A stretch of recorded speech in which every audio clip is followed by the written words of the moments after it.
From Harry Hurley Way in the world's playground to the broadcast pioneers of Philadelphia Hall of Fame, you're about to find out why Harry Hurley has been named to the Talkers Magazine list of the 100 most important talk show hosts in the nation. Live from the studios of Town Square Media in Northfield, it's Hurley in the Morning on WPG Talk Radio 95.5 and the WPG Talk Radio app. Thank you. Welcome. 6 minutes past the hour. It's the Hurley in the Morning program already underway. Chatted with Brian Kilmeade literally, I guess, about a minute before he was going on air. And he sends his regards. He is celebrating his 60th birthday. Wow. Very youthful 60. Very hardworking individual as well. We also posted a note on our Facebook page as well. Well. What a surprise. When the chips are down, Biden is going back to the basement strategy. I don't know if this is going to break your heart, what I'm about to share with you, but we're going to see less of Joe Biden. Small events, short speeches, short staircases. What a fraud. And another day, more anti-Israel protesters. I know why they don't, because they're courting the pro-Hamas vote. But these people should just be locked up. You had 1,000 people yesterday trying to get as close as they could to the Met Gala. And you beautiful people, do you understand? They hate you too. That must be hard to take. They were calling the police KKK. They were calling the police piggies. Lock them up. But instead, what we see are things like the University of North Carolina staff, they're withholding grades from students in a benefit to the anti-Israel protesters. Now, you go figure that out. Tell me what that means. What possibly could that be about? Isn't that amazing?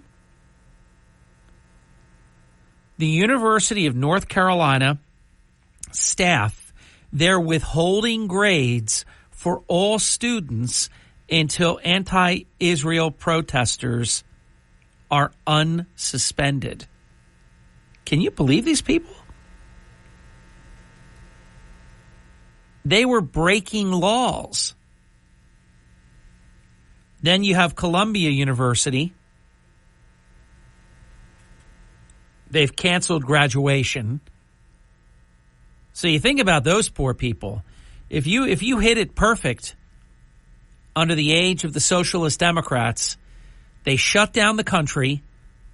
So those young adults were cheated out of their early college years, and now they'll be cheated out of their graduation. But I'll tell you what, though, what ultimately is going to happen here, and I really believe this, I've said this in different sort of iterations many times over the years. Here's my philosophy. I don't post anything that if somewhere, now look, if some of my articles, if a liberal doesn't like them, they're not going to hire me. I mean, I can't help that. But I try to make certain that I don't post anything. Like, I could never understand this company, what is it called? Hims and Hers, some kind of, whatever, supplement or ED company, whatever they are. Why would you post something supporting these anti-Israeli protesters? The president and the CEO of the company Now, I'm just being honest with you. I would fire that individual immediately. The second the post went up, you're fired. We have shareholders. We have customers. Half of them, at least, if not more, don't agree with what you just posted. You just have to be very careful. It's like I didn't understand Anheuser-Busch. They had such a market share, and then they go and they do this. I forget the individual's name, the transsexual. I forget the person's name. I'm not being smart. I just don't remember it. And the reason I don't remember it is because it's not important to me. I try to remember things that are important, leave room for them. I know when I hear the name. But that was disastrous what they did. And they still haven't come back and reclaim market share from that, and maybe they never will. How many times have you heard me say, if you're in a business and you are selling things, look, I'm in the opinion business, so I'm a unique category, and it's not hypocritical for me to dispense advice. If I were selling pizza, crab cakes, ice cream, whatever, you wouldn't know if I was a Republican, a Democrat. I wouldn't take any position on any of that stuff. Because why would you want to cost yourself half your potential customers? That's what Hollywood has done.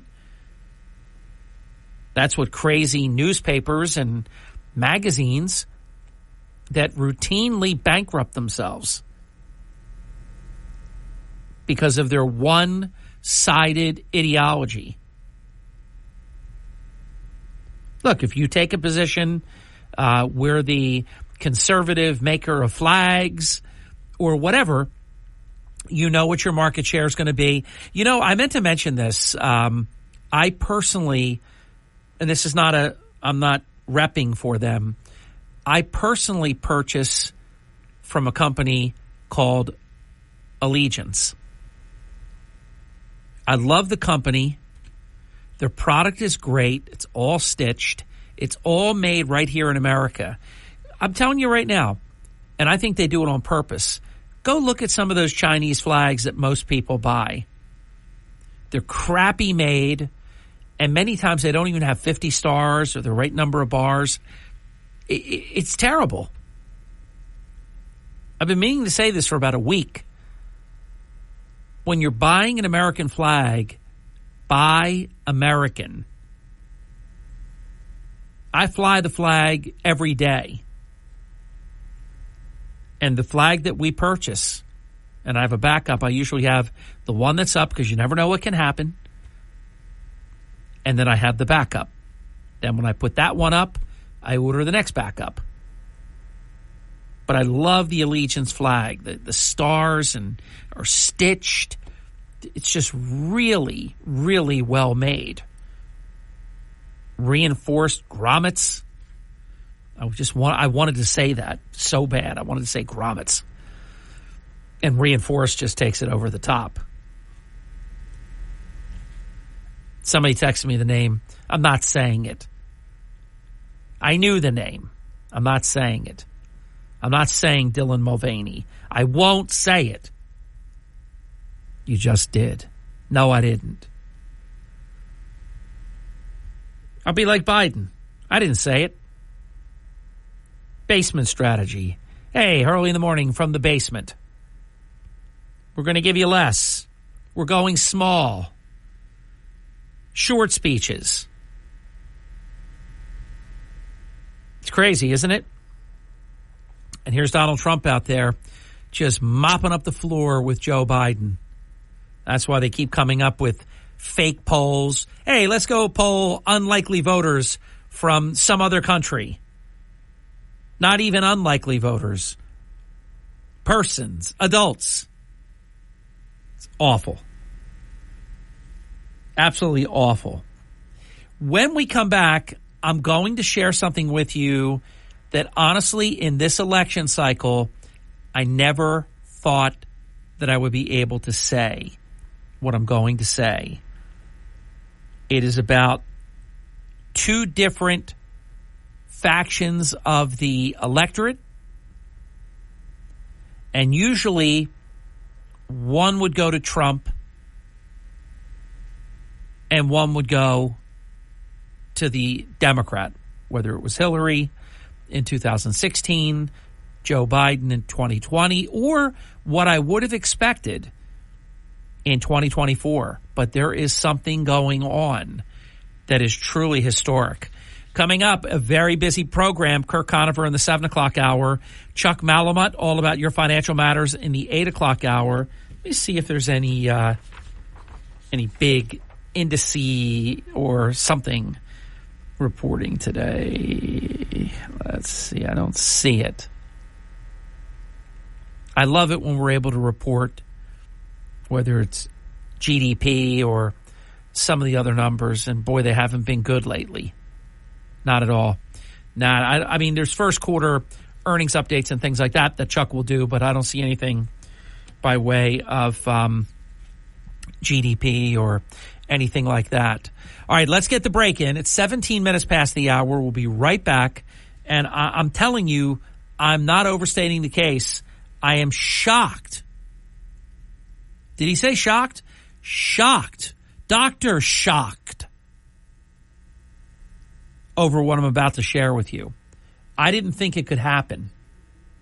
They're so divergent that I didn't think you could get both. You could only get one or the other, not both. It's the way it's been. That's not the way it's going right now. I'll explain next. You're waking up with Hurley in the morning. Egg Harbor Township, Ocean City, Goshen, Cape May. WPG Talk Radio 95.5 and the WPG Talk Radio app. Fox News commentary. Dave & Buster's is bringing gambling to its arcade games. I'm Tommy Lahren. More next. You can host the best backyard barbecue when you find a professional on Angie to make your backyard the best around. Connect with skilled professionals to get all your home projects done well. Inside to outside, repairs to renovations. Get started on the Angie app or visit Angie.com today. You can do this when you Angie that.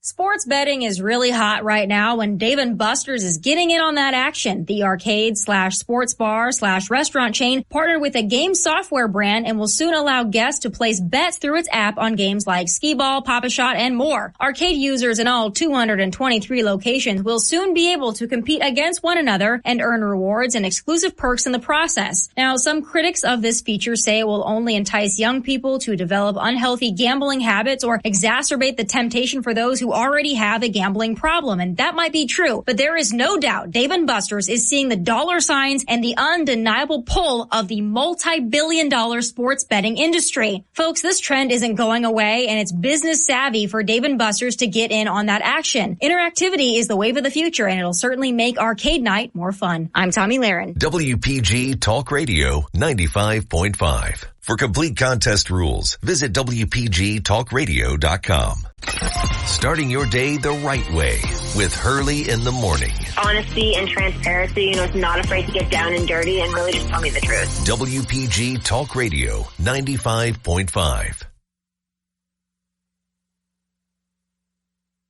Thank you. Welcome back. It's 23 minutes past the hour. All right, so I'm going to share something with you that is very divergent, and I didn't think it would be possible in any Trump election cycle.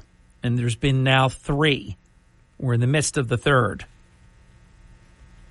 Give me 1 second. I'm writing myself a quick note because there's something that I'm going to be updating you after the bottom of the hour break. God, there's so much going on. Tell you, it is the most challenging time of my career. Not even close.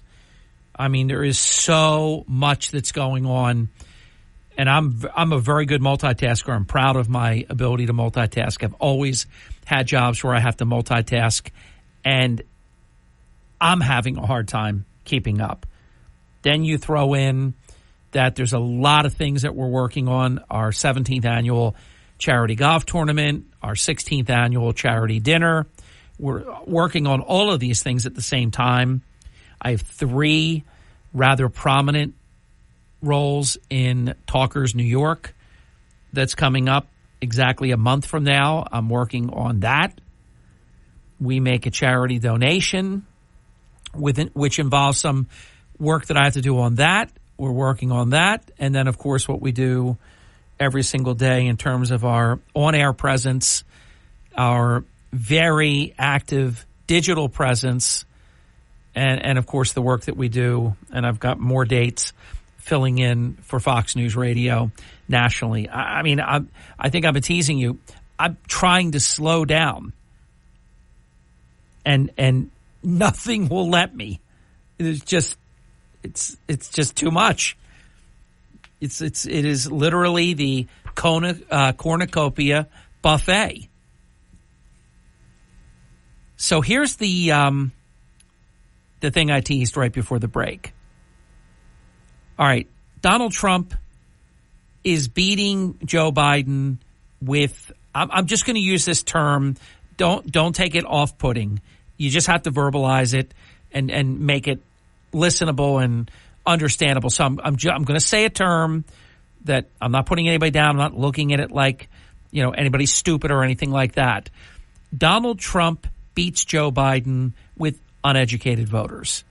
You might even remember sometimes Trump says, I love my uneducated voters. I mean, he's done that. But the Democrat always leads with those with college degrees, except not this time. Donald Trump is beating Joe Biden. You can go read this for yourself in Newsweek. Whoa, it's like I get skeeved out when I say that because I really don't like Newsweek at all. But this was just published yesterday. Donald Trump is beating Joe Biden among educated voters. But he's also the preferred candidate among lower educated voters.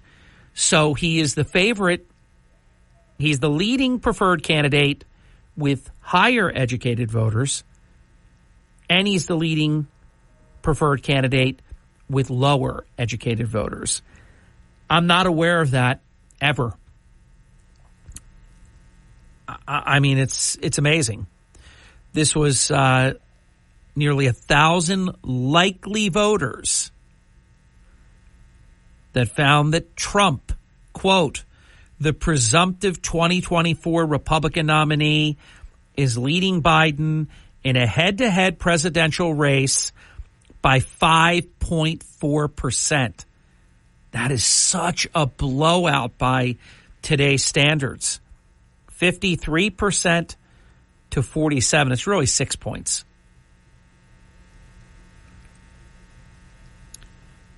When the results are broken down further, Trump is found to be beating Biden among those with only high school education, 51 to 49%. I thought it would be more than that.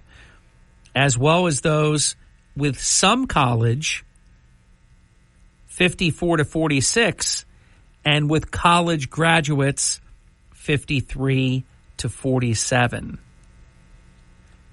Now, to show you how everything is bass-ackwards, that's right, you heard me. That's not a typo. Bass-ackwards, right? That makes sense, right? You know what that is, right? Take the B from here and the A from there, and bass-ackwards. The 2020 election, Joe Biden won college graduates with 55% of the vote to Trump's 48%. Trump was the preferred candidate in 2020 with those without a college education, 50 to 43. Fascinating. So that is That is really, really good news. When we come back, I'm going to tell you about anti-Israeli protesters who vandalized a World War I memorial. That when you destroy or vandalize historical monuments in our country, that should be a very punishable crime. That should be a crime against the government. The scumbags that put some kind of cloth over the face of George Washington and Palestinian flag and all that.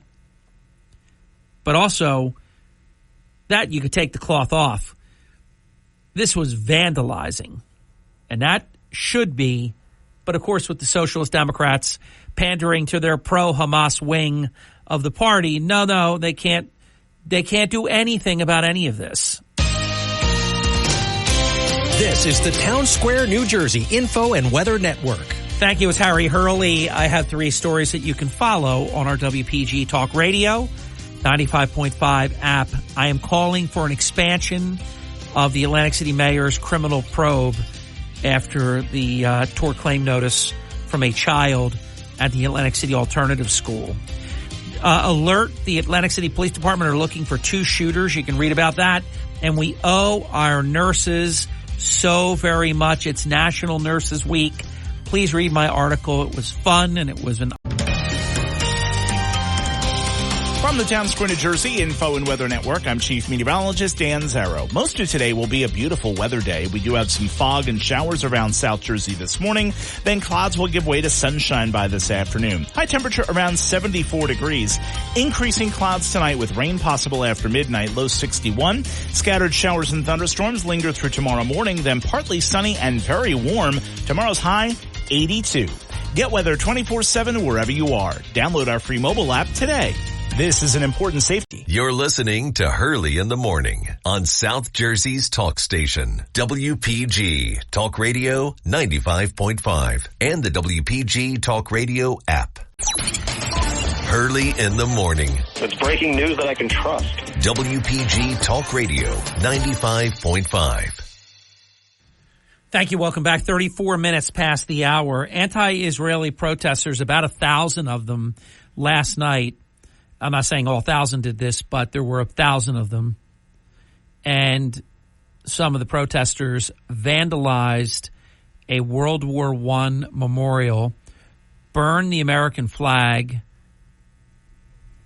and, of course, mentioned earlier, called the police KKK, piggies. Man, I'm telling you, these are just awful, awful people. They were doing all this at the site of the 107th Infantry Memorial. They defaced the memorial with graffiti reading Gaza in large black letters. And they put stickers all over the bronze statues of the soldiers that read, quote, "Stop the genocide, end the apartheid, free Palestine." Wow. And then some of the protesters climbed atop the infantrymen and waved Palestinian flags and draped the Palestinian flags over the iconic figures. Slime balls. Hey, speaking of slime balls, check this out. Here's what Donald Trump has to deal with. A judge that donated to his opponent, his daughter, who's a Democrat operative, the guy trying the case was paid by the DNC in the past and left the Biden White House to go work for Bragg. And, oh, by the way, he worked for Letitia James before that. I mean, can you believe this is allowed to happen in our country?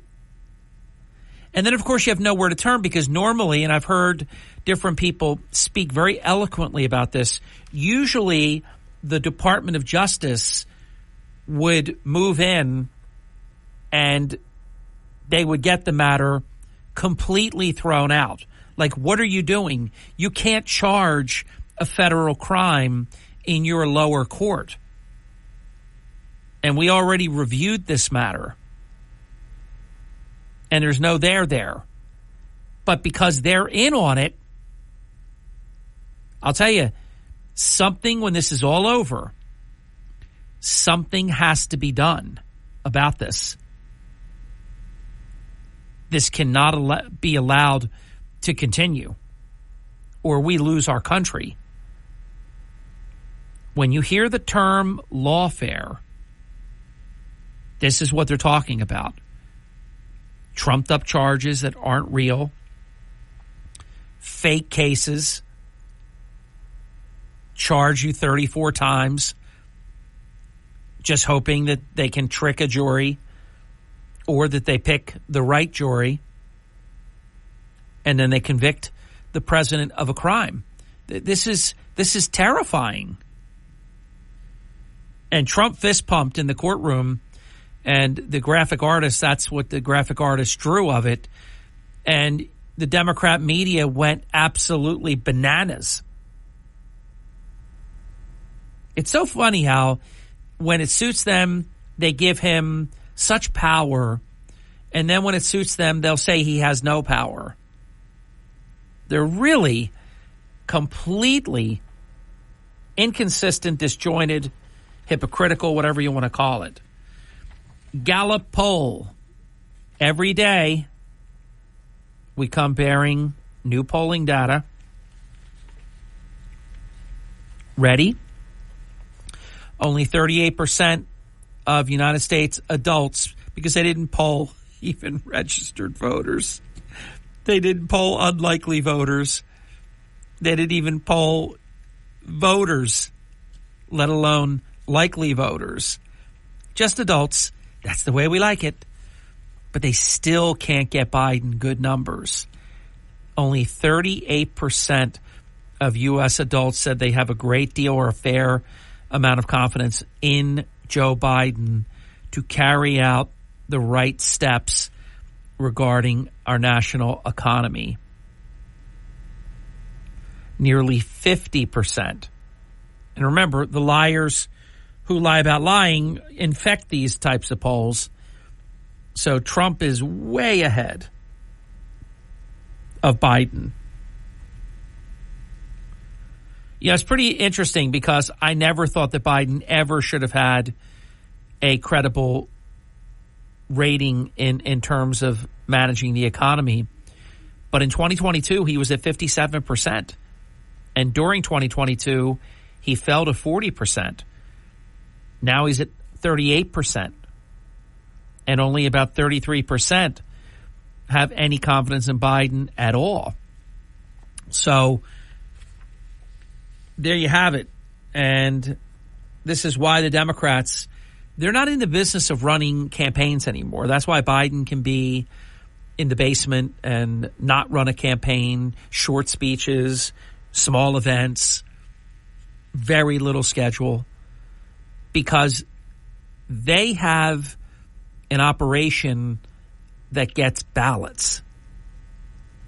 It's they've ruined our country. They've destroyed our voting process, which is such a shame. I don't care what anybody wants to try to con me. You can't do it. We don't have free and fair elections anymore. We have Republicans who work hard to get out the vote, and they want voting to be easy but harder to cheat. But you have Democrats that are in the business of manufacturing ballots, ballot harvesting, anything they can do. They don't believe that people vote. They believe that they can procure ballots that count. So sad. And this should come as no surprise to you. And I know some of the Democrat media, they actually stop people when they say it because they can't let the truth come out. Biden donors are funding the anti-Israel protests. There's no question about it. It's proven. You've got the Tides Foundation. You've got George Soros. You've got David Rockefeller Jr. And these are the sources that are paying for all of this. If you wonder how do they have all these tents and all these, perfectly made signs and everything else, this is how they do it. Gates is in there too, Bill Gates. Just awful. When we come back from the break, I want to give you the latest on Judge Juan Merchan's 10th gag order violation that he has cited President Trump with. We'll be right back. Please don't go away. 42 minutes past the hour. This is. You're waking up with Hurley in the morning. Established, reputable. WPG Talk Radio 95.5. You're waking up with Hurley in the morning. Makes me think about things a little bit differently. WPG Talk Radio 95.5. Thank you. Approaching 46 minutes past the hour. So we are in week 4 of this bogus trial. They have heard witnesses from April 28th through whatever yesterday was, May 6th. Not one witness has linked anything, any crime, anything to President Trump. And here's another thing. Do you realize they're getting away with, they charged him with something they didn't even let him know what he was charged with. Can you imagine a judge starting the trial and allowing, I don't know to what extent you Trump haters are even willing to say, wow, I hate him, but this isn't right. I mean, do you have any objectivity? I'm not into just preaching to the choir. I want people to understand that what's going on here is downright, in my estimation, it's criminal, what's going on. How does a judge allow a trial to begin and the defendant and the defendant's criminal defense attorneys, the lawyers, they don't even know what he's charged with? How can you prepare? Today, for example, at 9:30, they'll go back into the courtroom. The Trump team still doesn't know who the witness is. And then they blame Trump for why they can't tell him. Can you believe that? Can you imagine how hard it would be? All of a sudden, the witness just pops up, and then you got to scramble. So this is what President Trump has been up against. A judge who donated to Joe Biden, a prosecutor who left the Department of Justice, used to be paid by the DNC, worked for Biden, and left to go work for Letitia James and Fat Bragg. And, oh, by the way, the judge's daughter is a Democrat operative. And Trump can't talk about her. He can't talk about Michael Cohen, but Michael Cohen can talk about him. Here's what I know. Whether there is a hung jury, an acquittal, or President Trump is found guilty of any of the 34 charges against him, there's no way this decision will stand. This decision, I guarantee you, if he is convicted, will be overturned. The problem is they will have all of these months. There's like 6 months left. They'll have all this time to call President Trump a convicted felon, to try to convince independent voters and any persuadables that were voting for Trump that you can't vote for someone that's been convicted of felonies. And they're getting, if they pull this off, they're getting exactly what they want. Now, of course, even if he is exonerated, and a hung jury or an acquittal is exoneration. in this absurd case. There's 3 outcomes. 2 of them are wins for Trump. But that they have been allowed to do this in this manner is maddening to me. I think in terms of all the things that bother me the most, inherent unfairness bothers me tremendously. I despise it. I've been railing against it for my entire almost 32-year broadcasting career. Now, give me a moment here because I want to comment. I'm going to risk my friend in Cape May County calling me obsessed with Kristi Noem, but he did say he was kidding because I'm not. I'm not obsessed with Kristi Noem. I used to like Kristi Noem. I don't anymore. I don't like the way she's handled any of this. And here's something that, look, the dog stuff and killing the goats and the horses and shooting the dog in the gravel pit and all that, I'm against all that. And I'm against the way that she tried to make it look like tough guy, street cred or something. I don't know what she was trying to do. But here's something I can't get past. In her book, she said that she met with Kim Jong-un. And I know what she was doing. She wants to be vice president. Worse than you want to breathe air. She wants it too much. So she did like Joe Biden, Commander McBragg. I met with all these world leaders when I was in Congress. Most people don't even know she was in Congress. I did, only because it's my job.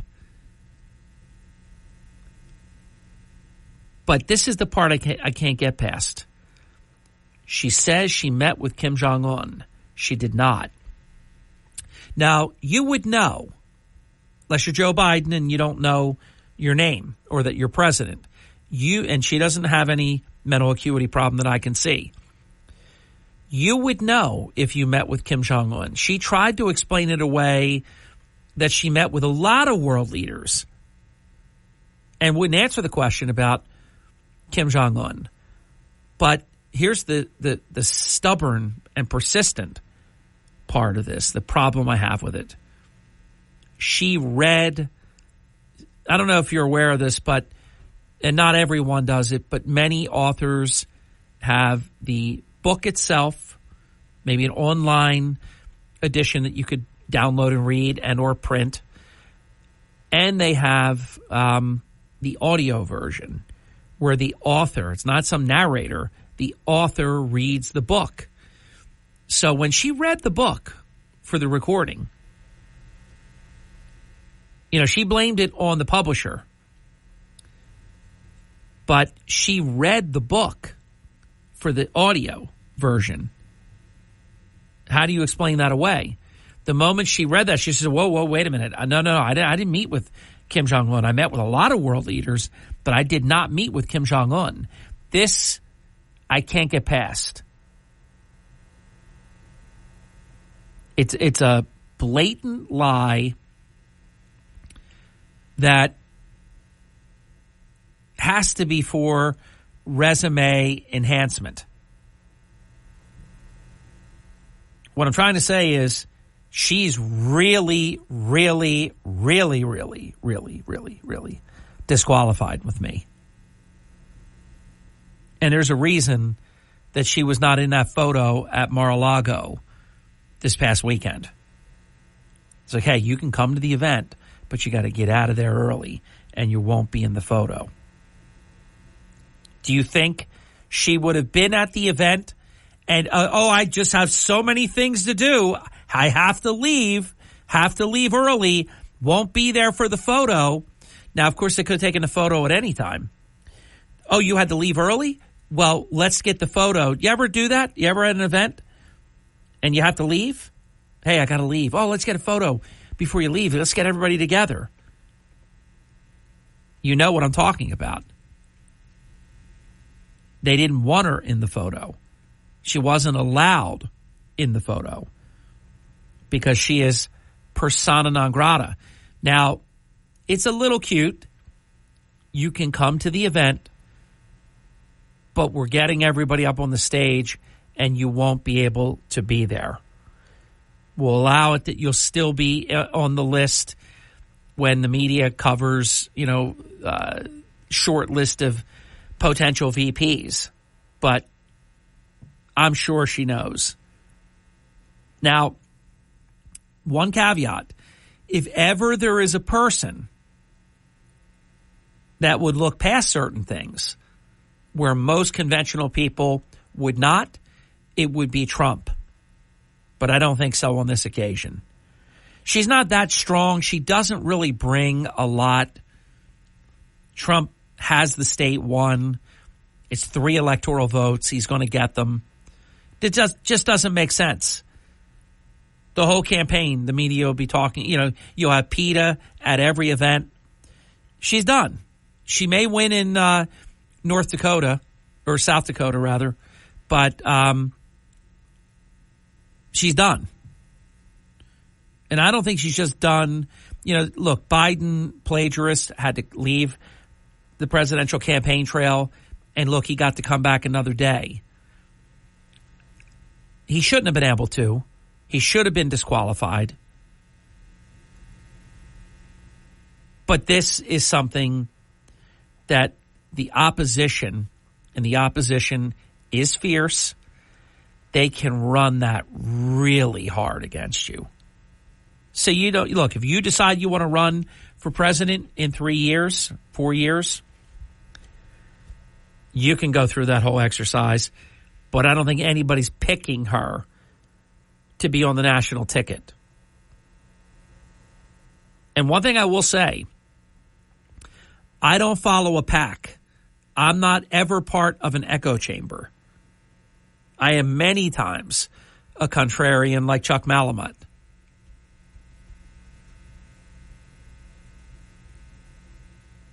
So when anybody says, oh, that's a Democrat media finishing her off and you're going right along with them, no.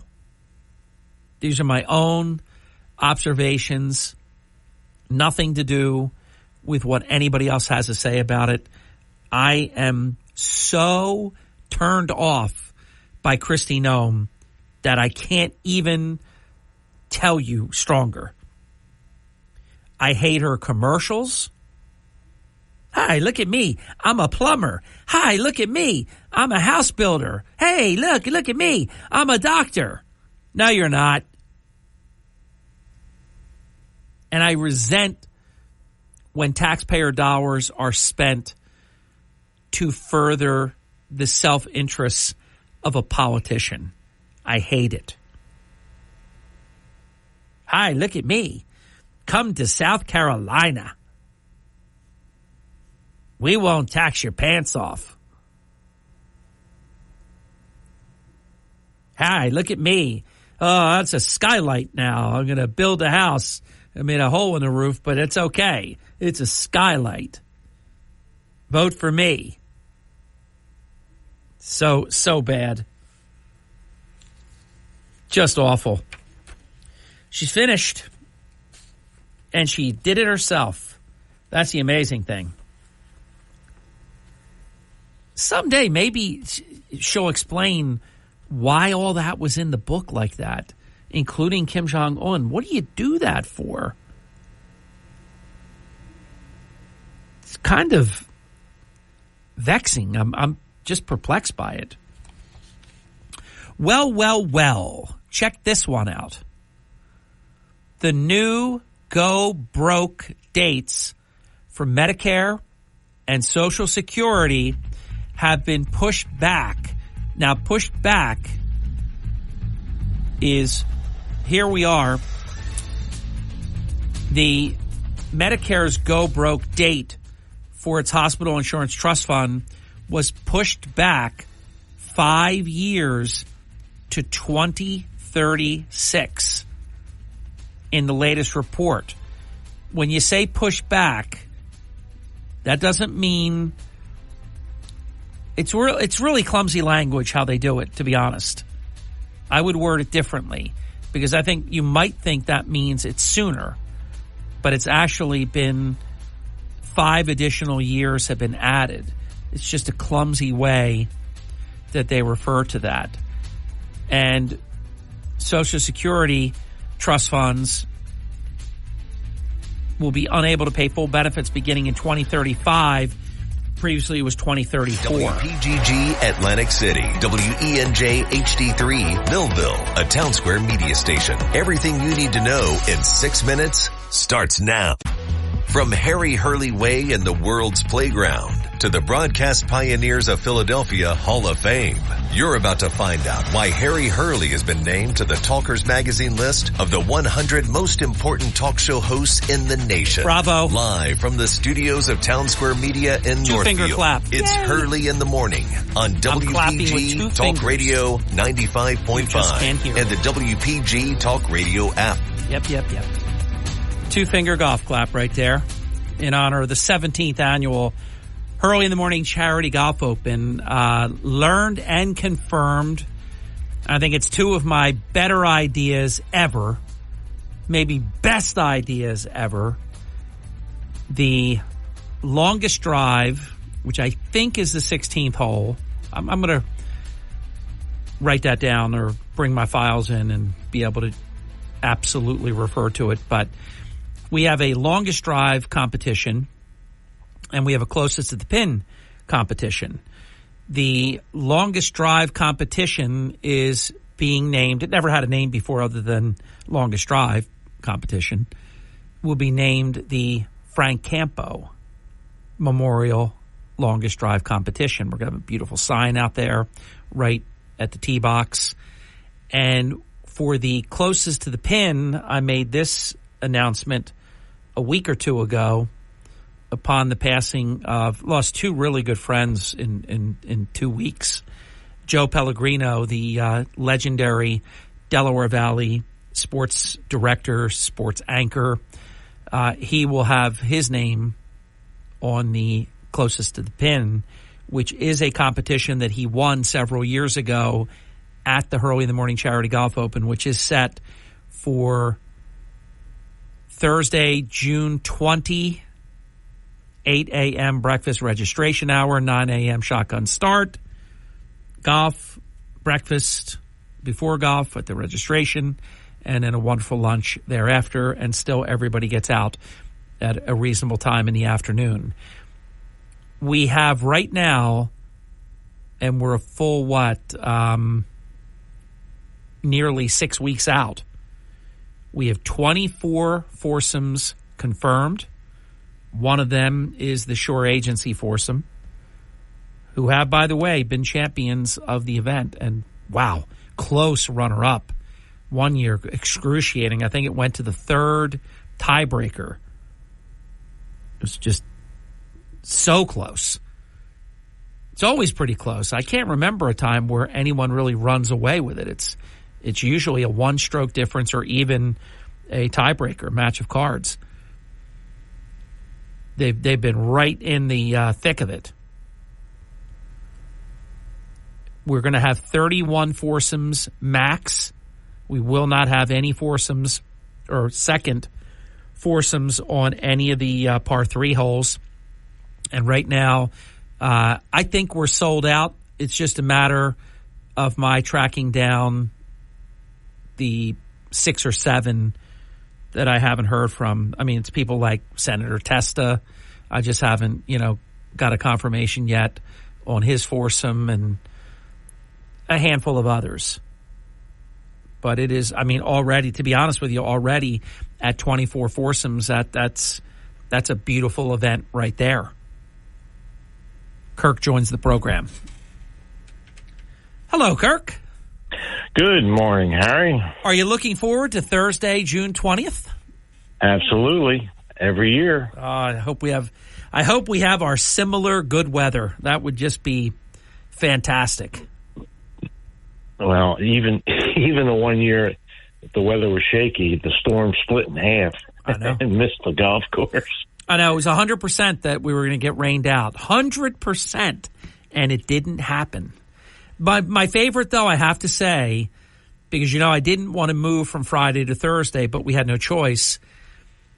And the Thursday was perfect, and the Friday was biblical, like Noah's Ark rain.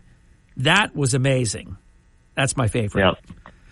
So you never know. I mean, it hadn't rained for 15 consecutive years on the third Friday in June, but on the 16th year, when we were not on the Friday, it was there would have been no way to get the event in. It wasn't just that it rained and you could wait it out. It was a wipeout. It was so bad.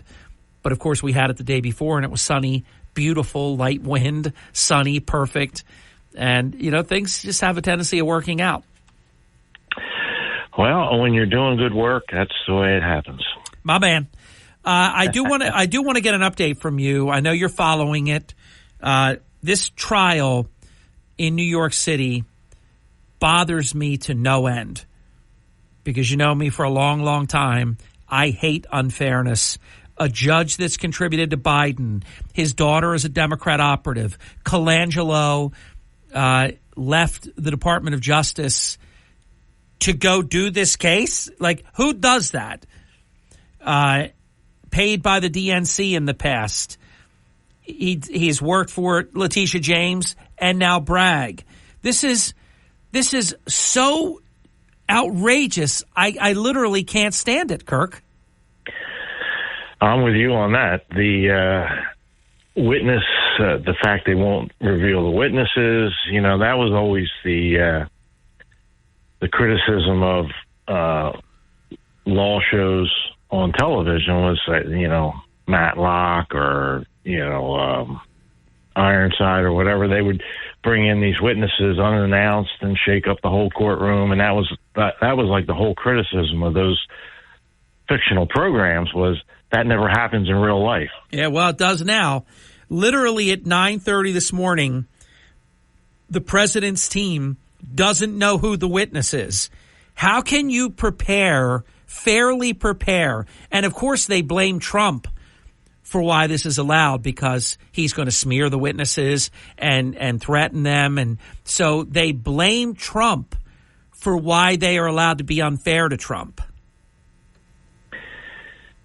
And not only are they unfair to Trump, but they're unfair to the whole justice system. I think the American people are looking at this and saying, whoa, what's going on here?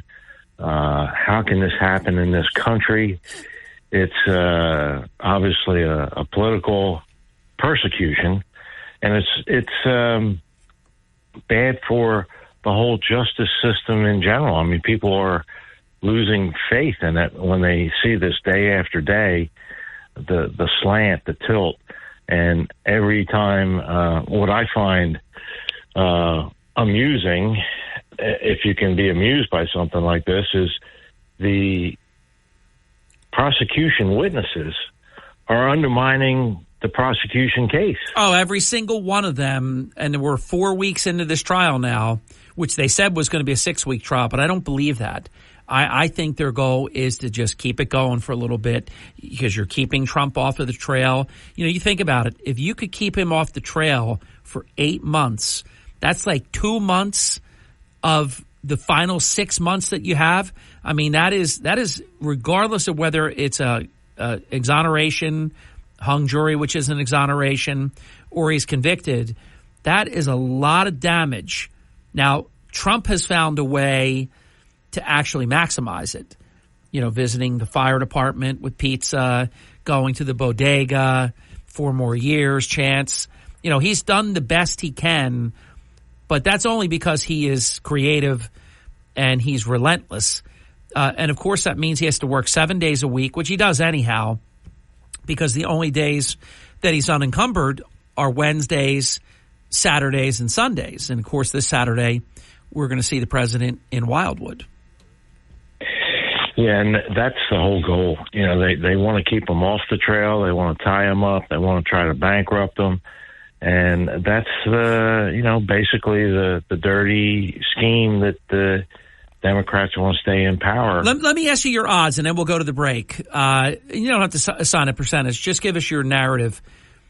I believe, now we haven't seen Michael Cohen yet, but every witness has also just completely destroyed Cohen, who for some reason they call Cohn, but his name is Cohen. I remember there was a Roy Cohn, but his was not spelled Cohen, I don't think. For some reason he's Michael Cohen, but I call him Michael Cohen because that's what I always used to hear. It's like he's Tony Dorsett, not Dorset. Anyhow, so he hasn't testified yet. And I don't know if McDougal's going to testify or not, and Stormy Daniels is going to testify. So I don't know about, all of that. But I do know that to date, and they've had all prosecution witnesses, every single one of them has helped Trump. I mean, including the controller that said Trump didn't even know about these payments. I made the payments. They were legal expenses.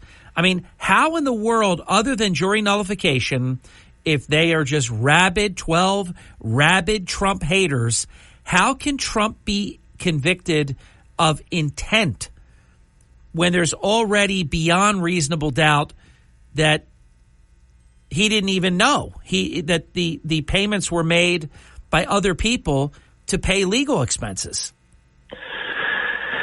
Yeah, I don't think he can be convicted by any jury. Every witness undermines the prosecution's case. And it's ludicrous to think that he's in such detail that he's going to sign the check. They have automated signing machines. They have other people authorized to sign. This is a big organization you're talking about. So I don't buy it. I don't think this jury's going to buy it. And every day, more and more right and left commentators,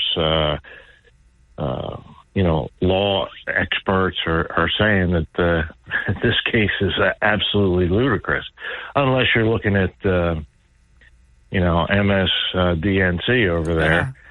They have their clowns come on and parrot Trump's, going to be convicted. He's a felon. He's a liar. This Michael Cohen is already a convicted perjurer. So who's going to believe him? Well, the only thing I worry about is in mob trials and stuff, they have mobsters that testify against mobsters and juries convict the mobster. Now, I'm not comparing Trump to a mobster, but sometimes juries will accept, even though it should be false in one, false in all, they will accept the word of a liar in certain cases. I'm not at ease about any of this. If this was in a normal part of the country, not somewhere where about 85 or 90% of every single person is viscerally against Trump, I don't know. Look, that's why no change of venue was granted, why they raced to get this trial on. I mean, it's a very bad situation, the way the Democrats have gotten away with doing this. And I really believe Merchan and others should be disciplined when this is all over. Disbarred. I mean, it's total injustice, total banana republic conduct on all sides of the prosecution, and it's so obvious that it's politically motivated. I can't see how something doesn't happen. I mean, Nancy and I were talking last night.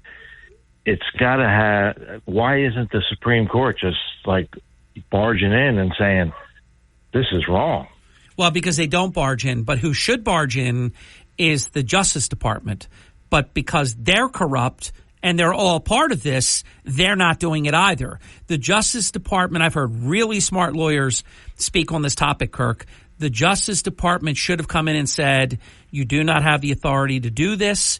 You cannot bootstrap a federal election charge onto some expired misdemeanor that the statute of limitations has run out, that we already looked at this. The FEC has looked at this. Kirk, that's not spin. That's legitimately what should have happened here. But they didn't do it because they're in cahoots with this. Merrick Garland's revenge. Oh, yeah, there's no doubt about that. You can't say it any better than that. 20 minutes past the hour, back with Kirk right after this. That's Kirk that begins with K and ends with K. If you've ever heard me speak about this, it's one of the great mysteries of basically my lifetime. It dates back before we were on air together 32 years ago. For some reason, as clear as the man says it and writes it, Kirk somehow becomes Kurt. There's no explanation. Even the late, great Fred Nichols, I said to him at least 100 times, Fred, you do know that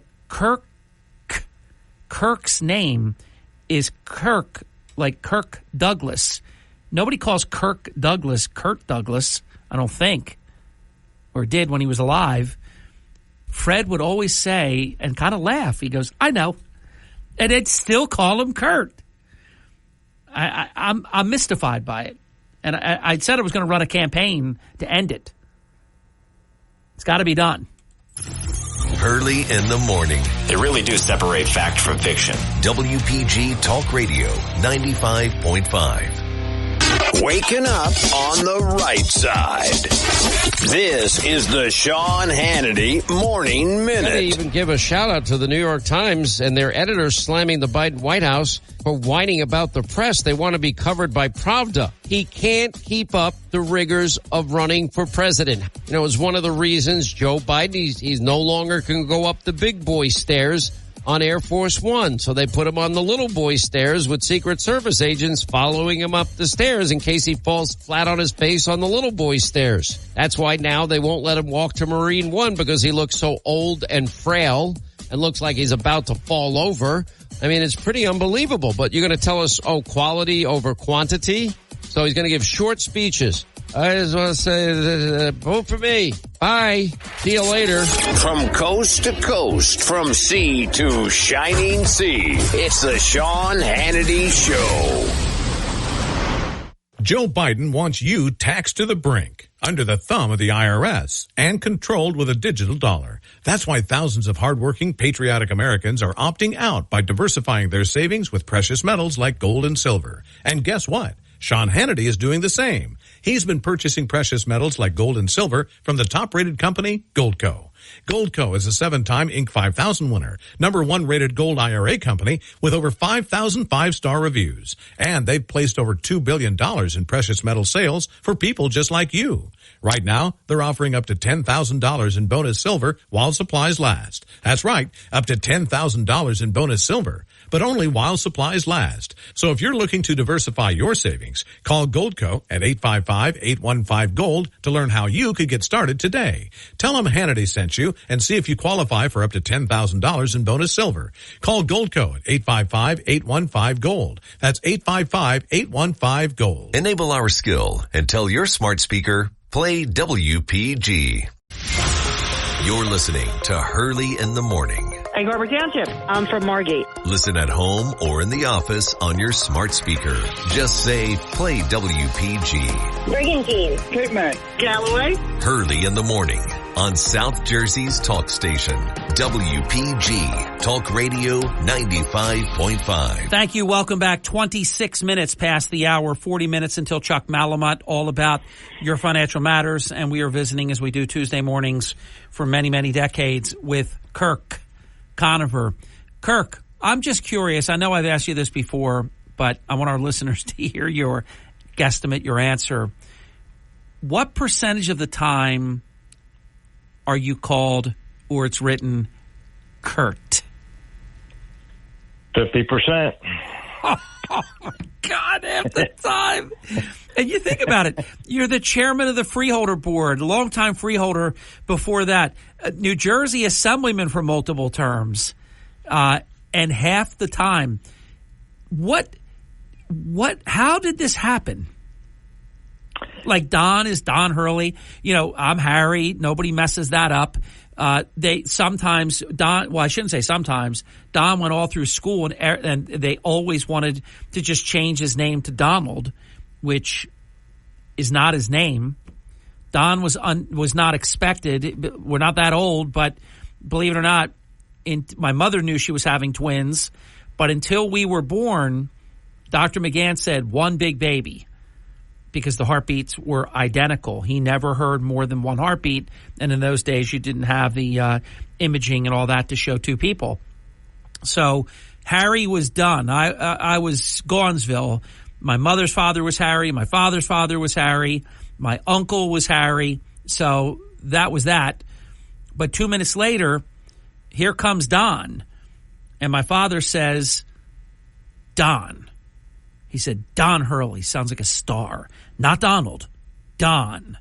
And so Don's official birth name is Don. Just a little trivia for our esteemed audience. But in your case, Kirk, you're very famous. You've had high-profiled sports career, electoral, public service career, and half the time people think your name is Kurt. I can't figure it out. It's a mystery. All I can think of is that the K and the C, between my first name and last name, gets people thinking it's got to be different. I can't figure it out. I've had billboards, print advertising, radio, TV. All those negative ads in 2005, they got my name right. Yeah, it's true. Yeah, they didn't call you Kurt. But you do raise a good point, though, and I forgot about that. We did talk about that a while ago, maybe a couple of years ago on the show, because of the double K sound, even though obviously it's a C in Conover, but the K, the hard K, hard C, whatever you want to call it, Kirk Conover. Could Kirk Conover, I don't know. It's still not hard for me. And I put separation. It's not Kirk Conover. It's not like one, it's Kirk Conover. So it was never hard for me. From the first time I knew you, I knew your name was Kirk, and I knew your name before I knew you. And so I'm not part of the 50% on the confused with the Kurt, but it is one of my great mysteries in life that is possible. Hey, did you ever get called Kurt in school? It started, actually, my friends in grammar school, high school, they always got it right. It started with when my name would be printed in the paper for pitching a ball game. I had a 1 in 3 chance of it being Kirk pitched for Pleasantville High School. It was CURT, KURT, and that's where it all started. Oh, my God. In the sports section. I swear, I miss him so much, and I wish we could ask him. I tried. When I tell you I tried 100 times, the late, great Fred Nichols. Fred, his name is Kirk. I know. He knew your name, but he still called you Kurt. I know. Even when, every Sunday in the summers, we used to go sailing. They were our crew. And he'd call, hey, he'd be down the dock. He'd always beat us to the dock. And he'd say, hey, Kurt. I don't know. We'll figure it out someday. Hold on. Don't go away. We'll be right back. Back to the issues. That is just a perplexing mystery. That should be like a TV segment of one of those mysteries shows. We'll never figure it out. I think the closest we'll ever get is Kirk with the Kirk Conover and how the K in Kirk could maybe audibly disappear in favor of the Conover, and then you think it's Kurt Conover. I'll go with that, but I still think there's a lot of evidence that it should be well known that shouldn't matter how somebody pronounces it. If you pronounce it fast and it sounds like 1K and not 2, or and I'm saying that in terms of phonetics, the K into the hard K into the hard C. In any event, I don't think we're ever going to figure that out, but we can do this. This I can do. This is the Town Square, New Jersey Info and Weather Network. With Kurt Conover, I am Hurley in the Morning, and I have 3 stories that you can follow on our WPG Talk Radio 95.5 app. I am calling for an expansion of the Atlantic City Mayor's criminal probe in light of the tort claim notice and the issues that have been raised relative to the Atlantic City High School Alternative School. There's an alert. The Atlantic City Police are looking for 2 shooters, and we owe our nurses a great debt of gratitude. From the Town Square, New Jersey Info and Weather Network, I'm Chief Meteorologist Dan Zarrow. This morning we've got some fog in spots and showers drifting through southern New Jersey too. Temperatures are comfortable, right around the lower 60s or so. 74 for a high today, cooler right along the coast. Fog and showers go away this morning. We should see some good sunshine through this afternoon. Increasing clouds tonight, low 61. Tomorrow morning, scattered showers and thunderstorms, then partly sunny, high 82. Get weather 24/7 wherever you are. Download our free mobile app today. Hurley in the Morning. WPG Talk Radio 95.5. Starting your day the right way with Hurley in the Morning. We need to just listen to the facts. WPG Talk Radio 95.5. Thank you. Welcome back. 36 minutes past the hour. Kirk, are you moved at all by the news item that Medicare and Social Security, their sort of drop dead dates have been improved? 2 years on Medicare, 1 year on Social Security. So the go broke date for Medicare was pushed 2 years out to 2036, and Social Security's go broke date was pushed out to 2035. Your thoughts? Well, they're all theoretical. I don't really know what to make of how they calculate it and so forth. But one of the things that I saw that's working to make these dates go out is the fact that there's a higher mortality rate due to the pandemic. And that has removed a lot of people that, would be projected to collect, Medicare and Social Security. And that's pretty tragic. We're in the process now, as you know, the baby boomers are coming of age, and some already are collecting. Others within the next year to 2 years, if you wait until 67, will be collecting. I'm following the Malamut doctrine. I was eligible at 62, always haunted by the fact that my father worked his entire lifetime and never collected a penny because he passed away right at 65. My mother at 54, they never collected. I'm going with the program, waiting until 67. The thing about collecting earlier, though, is, if you went out at 62, you're going to cost yourself probably a third of what your regular monthly distribution would be. If you wait until 67, it will be substantially more. But of course, we don't have an expiration date, so you're always rolling the dice.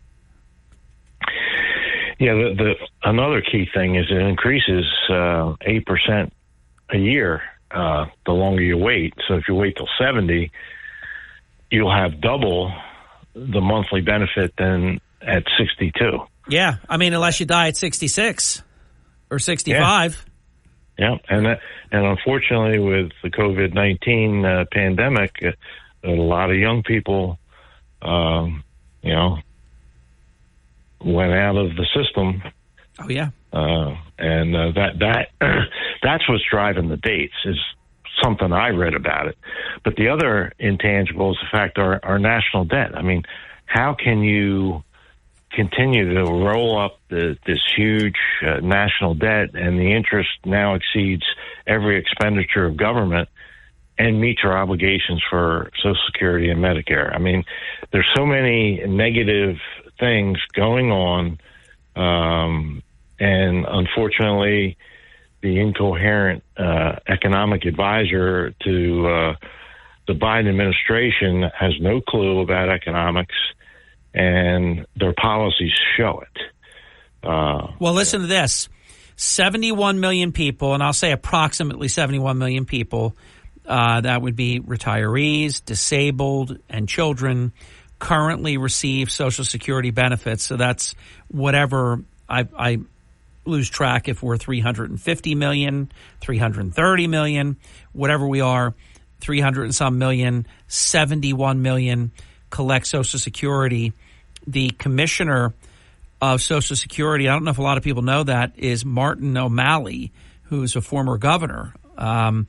He said, quote, unquote, Congress still needs to act in order to avoid what is now forecasted to be, in the absence of their action, a 17% cut to people's Social Security benefits. And you and I both know that's just a Democrat political hack. Martin O'Malley, I never liked him in any position he's ever been in. That's a Democrat hack, just saying, junk. And I hate it when they do that because they scare the elderly that can ill afford a 17% cut in their Social Security, Kirk. Yeah, and when Social Security started, it was supposed to be a supplement. Mm-hmm. It wasn't supposed to be, what you depended on. And over time, that has changed. And, of course, the Democrats have always campaigned on those rascally Republicans are going to take away your Social Security or cut your Social Security. Here's what I know. No Republican nor any Republican, no Democrat nor any Republican would cut the benefits of either existing retirees or those who are nearing retirement because they would get crushed electorally for it.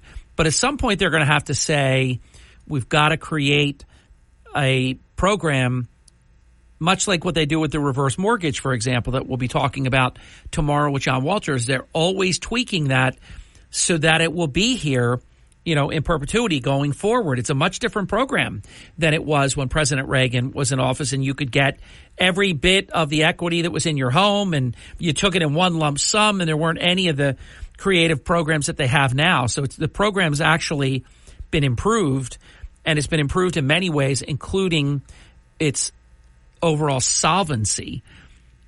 But in terms of Social Security, do you agree with me? They're not stupid. They want to. The most important doctrine of their lives is winning the next election. You go and say we're going to cut Social Security to existing retirees or those nearing retirement, you would pay heavily for that. And the Democrats take anything that the Republicans say about Social Security and try to twist it into they want to cut Social Security. Right. If you say that starting with this particular generation born on this date, we have to take a look at how this program is structured, they will then come out with a global statement and say Republicans are moving to cut your Social Security.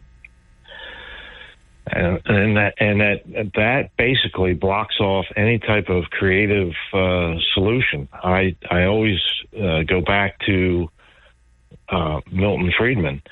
He was asked to advise in Chile in the early 70s. Pinochet was, dictator, general running the country, but he asked Milton Friedman, hey, what can we do about Social Security in our country? And he advised them, and he said, you set up a program where people do private investments, just like you deduct from their paycheck for Social Security. You take that money and put it into your private investments in the stock market or whatever. And now, 50 some years later, every Chilean retires with $1 million in their retirement account. Wow, that's pretty special. Sounds pretty unsustainable. $1 million, make you holla. Kirk, see if you have an answer to this. I think this is wrong. My good friend Bob Progner and yours wrote me the break-even age if you wait until age 70 to collect Social Security is 82 years old. I'm pushing back on that. It's always been my understanding that you get back everything you paid into Social Security in like 5 or 6 or 7 years not 12 years. That doesn't sound correct. And a reminder, there are limits. It's not, even if you were a super, high wage earner, there are limits to the max that you're allowed to collect in Social Security. 12 years payback doesn't sound correct. In fact, I'm going to reject that on its face, because if it was 12 years payback, most people don't live 12 years past when they retire. Many do, but I believe most don't. And if you had to wait 12 years to get everything you paid back just to break even, I think the program would be solvent. And I believe it's really heading towards insolvency. So I'm going to look into this further. But and Bob's usually right, but at first glance, this looks very wrong to me. Wrong by like many years. Like if I thought it was 5 and you said it was 7, I'd say, I wouldn't even, highlight that. But 12 years?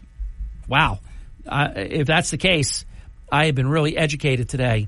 We'll be right back with Kirk Conover. This is Hurley in the Morning. Harry Hurley is the only person on the radio who isn't afraid to speak the truth about what's really happening in Atlantic City. WPG Talk Radio 95.5. You're waking up with Hurley in the Morning. I'm looking for trustworthy news. WPG Talk Radio 95.5. You have come to the right operation. Kirk, I've done some homework during the break, and I am ready to discuss the results of my hard work. All right, so there's 2 different numbers here. Because remember, there's employer and employee Social Security taxes. We get our report once a year. You can go on. It's really a great website, by the way. And I check it out. So here's the deal. If you count the employer and employee, but most people listening, you don't care what your employers over the years have put into it. You really only care about what you've put into it. But it does matter, though, what they've put into it as well. If you retire at 65, it would take 18.8 years to recover employer and employee Social Security taxes. Okay? That's the whole kit and caboodle.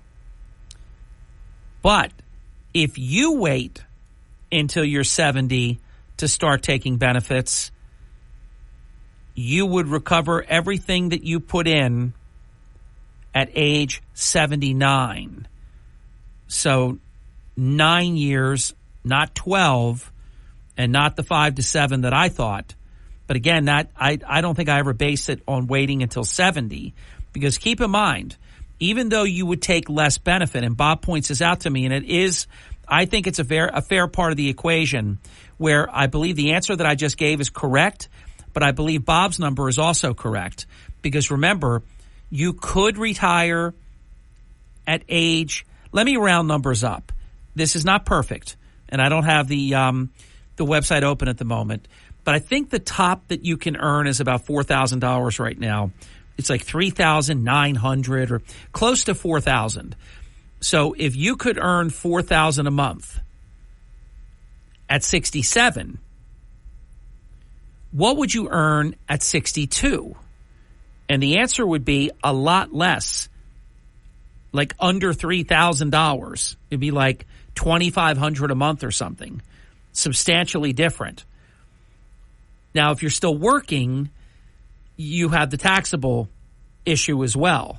And it's a formula of something like every $2 that you make, they take back $1. You ultimately can get it back someday. I don't, it's complicated. I don't want to go into it here. But Bob has a good point, though, because if you wait until you're 70, then you have those years that you didn't collect, 62 through 70. So if you add that on top of it, his 12 years is probably correct. They don't look at it that way, though. They just do numbers by when you started to retire. Now, keep in mind, though, if you waited till you're 67 instead of going out at 62, instead of like $2,500 or $2,800 a month, you're going to get like almost $4,000 a month. So it is a big difference if you wait. And as Kirk said, then if you wait till 68, 8%, 69, so on. But it's all a matter of you don't know how long you're going to live. I don't want to be fatalistic, but I don't think I'm waiting a day longer than 67. And I'm even tempted, but I'm working full time though, so it really doesn't make sense. But I'm not waiting past 67 because at 67 you can earn and it doesn't matter. Prior to 67, for me and for you, whatever age you can retire at, full benefits, it's a big deal if you're working full time. So Kirk, that's I tried to make it not complicated, but that anything in there that you take exception to? No, I just also want to add to that. One of the big problems with Social Security is that over the years, Social Security ran a surplus, and the government spent it. Yeah, and sent Social Security Administration IOUs. So that is what really impacted. If they had just left it alone and left the money in Social Security. You know what I don't like? If you went into your employee pension fund of your company, I'll just put an IOU in. These same jackals that stole our Social Security, or Christy Whitman that did what she did with the most solvent pension in the history of the world, the police pension fund. I am disgusted that they get away with robbing pensions and they get to just stick IOUs in and they don't get charged with political or actually not political, with crimes. They should not be allowed to ever touch that, Kirk. Right. And, I remember back 2000, Al Gore running around lockbox. Well, there was no lockbox. He kind of said it like this, lockbox. Yeah. Lyndon Johnson started raiding the Social Security Fund to pay for Vietnam, and they never stopped. So Social Security Administration has, a drawer full of IOUs that'll never be collected, and that basically has turned Social Security into an entitlement program as opposed to a true pension program. Wasn't it always an entitlement program, though? It was never supposed to be, but over time it turned into one. Okay. Yeah. Very interesting. Let's see if a listener has a question or a comment about this. Caller, did you want to comment about this? Yes. Anytime you're going to talk about Social Security and whether you should take it at 62 or 65 or 70, what someone should do is you speak to a finance professional, and you get the discounted cash flows to age 62, the discounted cash flows to age 65, the discounted cash flows to age 70. Then you take them you discount them to the present day and see which one is more valuable before making that decision, because it's lying with statistics. When people say, I'll get $4,000 at age 70, what they don't realize is if you retire at age 62 and hypothetically you had 2 children under 18, you can collect additional money. And if you do the discounted cash flow on that additional money at 62 versus taking the money at 70, what you're going to find is you'd actually get a lot more money overall if you modeled it to live 20 years or whatever you want to model with that living to. Frank, very, very impressive, this comment. Also, you do have to factor in, are you going to continue to work full time? Because if you're working full time and you take the early retirement that's available, 62, if a lot of people listening right now, it's not 65, it's 67. I mean, if you were going to be a certain age in 2024, your full benefit would come in at age 67. People that were born in the 50s or before that, it's still 65, I believe. and they're already retirees, collecting at the full amount. So let's say most people listening that would be making this decision, the soonest they could get full benefit would be 67. But if you're 67 and you're working full time, that's also a consideration. Absolutely. But once you hit 67, it's no consideration because you're able to earn unlimited once you hit full retirement age. Exactly. What you said, though, is very important, and thanks for the value added. Oh, yes. Thank you for that. And you're welcome. And by the way, not just a financial consultant, because Chuck would be the first person to tell you. Maybe he'll even make a comment on it briefly at the beginning of a show. And Chuck is listening right now. I would ask you to, Chuck. A financial advisor wouldn't necessarily be the last person you would talk to about it. You really want to go and speak to somebody. I mean, actually, there's nothing wrong with actually going to the Social Security office, and I know people that have done it. When Oscar Ernst used to be there, like a scientist at being able to tell you, hey, don't do that. You're going to hurt yourself. It's not a good move. And he would be able to explain why. But, Kirk, I thought the gentleman made a good call. Final comment, final minute, go. Well, we had some interesting economic news.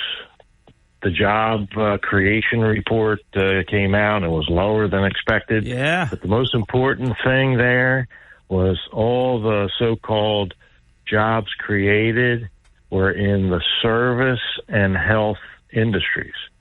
That is not the way you build a world economic power. There was no manufacturing jobs created, no construction jobs created, all the things that make the economy dominant on the world stage. And that's because the economy is bad right now. Right. And, these fools in Washington just continue as if there's nothing going on here. I mean, they're opposing all different mergers and acquisitions and things and putting on regulatory burdens on small business. I mean, they just work against solid job creation every day of the week, and it's a very disturbing trend. And that's why we need, Trump back with his economic policies that absolutely worked and made life in America better. Oh, there's no question. And Kirk, it is always a pleasure to be on your program, and I thank you very much. Thanks, Harry. I love being on the number one program in South Jersey. Have a great day, my friend. All right. Thanks, Harry. See you, my man. When we come back after the halftime break, Chuck Malamut, all about your financial matters on the Hurley in the Morning program. Atlantic City, WENJ HD3, Millville, a Town Square media station. Everything you need to know in 6 minutes starts now. From Harry Hurley Way in the world's playground to the broadcast pioneers of Philadelphia Hall of Fame, you're about to find out why Harry Hurley has been named to the Talkers Magazine list of the 100 most important talk show hosts in the nation. Live from the studios of Town Square Media in Northfield, it's Hurley in the Morning on WPG Talk Radio 95.5 and the WPG Talk Radio app. Hey, thank you. Welcome back. It's 6 minutes past the hour. Chuck Malamut is here. Chuck Malamut is the official and exclusive financial advisor for the Hurley in the Morning program. And you'll be very well served if you make Chuck your official financial advisor. And the views expressed this hour by Chuck Malamut, who, by the way, I was thinking about this when I was preparing the program sheet that I do on the day before each program. So everybody that's on the program a day before, they get the notification from me. And in that notification, for the first time ever, I should have been doing this for a long time, I actually put in the sheet that everybody that's appearing on the program, that Chuck's program is, and I'm going to look into this further, it is one of the longest continuous regular weekly programs in the history of the state of New Jersey. This July 1st, 32 years together. And I mean, honestly, we almost never miss. It's quite extraordinary. And this program is presented and sponsored by Chuck Malamut, a financial advisor at Morgan Stanley. The information, views, and opinions expressed are those of Chuck Malamut, do not necessarily reflect those of Morgan Stanley or its affiliates. They are current as of the date of this broadcast, subject to change without notice. Neither the information provided nor any opinion expressed herein constitutes a solicitation for the purchase or sale of any security. This presentation is for informational purposes only. Morgan Stanley, Smith Barney, member SIPC. Chuck, welcome to your program. Good morning. Good morning, Harry. How are you today? Great. I have a favor to ask because I know we have an ambitious agenda. I just want to get you to make a comment in terms of your expertise, your recommendation. I think that, and I consider myself, to be pretty smart. I find the decision of when to take Social Security a vexing problem. Well, it is, Harry. And first, good morning. Morning. Welcome back to the East Coast. Thank you. So, Social Security is probably one of the greatest mysteries out there with respect to not what you're going to potentially receive when you decide to take it, but a lot of this, Harry, is predicated on mortality. I mean, if Bob is right, and it takes 12 years to get everything that you paid into it, which I think is longer than I ever thought. Yeah, but it's 12. I was listening to 12 years employer and employee. Is that what you were? He wasn't referring to that. Yeah, I think so. But no, actually, employer or employee is 18.8 years. So let me cut to the chase here. And we've talked about this program that we use with respect to retirement planning. It's called LifeView.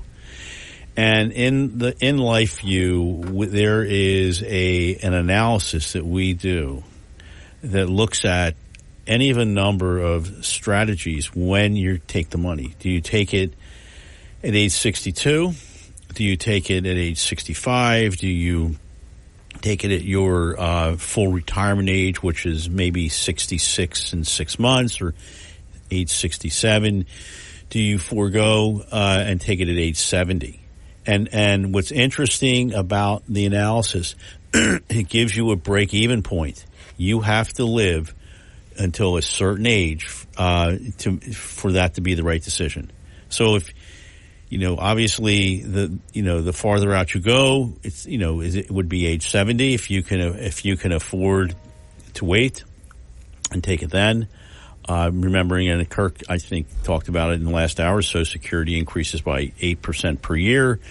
And then on top of that, you do get, you get CPI rider as well. And 2 years ago, if you remember when inflation was, at 8-9%, you got a pretty good raise. But, and Harry, I think what a lot of people don't recognize, and then we talked about this right before we started this morning, is that it is an entitlement program, and politicians will do everything in their power not to take away an entitlement.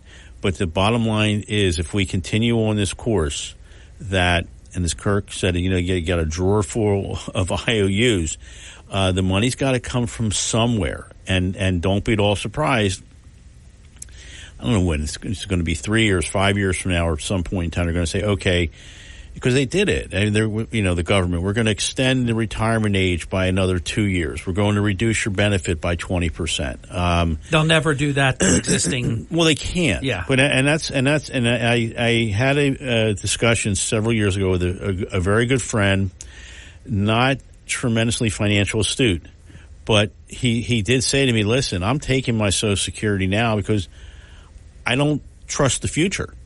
And I think point very well taken. And the only pushback I would have on that is they cannot change it in one day. They cannot change it on a dime. If you're eligible to retire, if you're 62 or beyond, you could retire. If you heard today that some jackass was going to change it, you could jump right in and you would still get it under the current rules. They can't freeze the current rules. Well, they can't freeze current rules, Harry, but so remember how they say we're going to do things retroactively? There's nothing out there to say they can't do it. And I'm not delivering a conspiracy theory strategy here, but I'm just, if they didn't want to win election after election so much, I would totally agree with that. But imagine they would say, okay, effective January 1st, 2025, this is the new program, and we're going retroactive back 10 years. There would be a mutiny in this country. Harry, I'm not disagreeing with you, but let me circle back. I think they can only, if you notice in collective bargaining, Chuck, and you did it and I did it, collective bargaining units are willing to sacrifice the future, meaning future employees that aren't even on the books, but not the current. I think, again, if, as we started this discussion today, if we knew mortality, Harry, if you're going to live to 82 years old, which I think is I think you're going to push you out to about 94. I appreciate that, Chuck. But if we knew that number, it's a really easy calculation, right? But I give the example of my father worked from the time he was a teenager and your dad too. Dad too, yeah. And my dad died at 65. Yeah, I mean, it happens. Collected nothing. It happens. And you can pay your whole life into something and get nothing. That's why I really believe it should be a program where the government, those dollars should be passed to your heirs. Seriously. Harry, listen, your points are very well taken. Unfortunately, they will be totally ignored. One last thing, though, that your program, I don't know if it takes into consideration, because I loved hearing everything that you just shared. Then we'll get on with your program, because I know you have a lot of important content. If you take it, you're eligible at age 62 to collect. You will make substantially less at 62 than you would at 67, if that's your retirement age for the maximum benefit. But also, if you take it early, they tax the mess out of it. It's like every $2 that you earn. I'm saying if you're working full time still, and many people are, most people are still working full time. You almost, I don't even know what, if you made, say you made $100,000 or $200,000 a year, you'd make nothing by collecting at age 62. I think the real comparison is, do you wait to age 70 or do you take Social Security at what is considered full retirement 67. Right. Well, that's not going to be a guess for me. The latest I'm waiting is 67. So I'm not waiting till 70. So you take it at full retirement age, yeah. and then again, that comparison that we do, and I don't want to throw numbers out or ages, where you have to live to, but I mean, I see it. I remember, like, you have to live into your late 70s to make it the right decision. Because again, the car you had, they're looking at the cash flow. Yeah. Yeah. According to Bob, and he's usually right, he said that it's 12 years. And the reason, and I think he's right, I saw that it's 9. But Bob says 12 because you didn't collect between 62 and 67. So those years. Right, they count. They don't, yes. So I think he's right. So I think you have to look at that. And then again, and you know this, Chuck, once you hit the full retirement age, you can make unlimited income.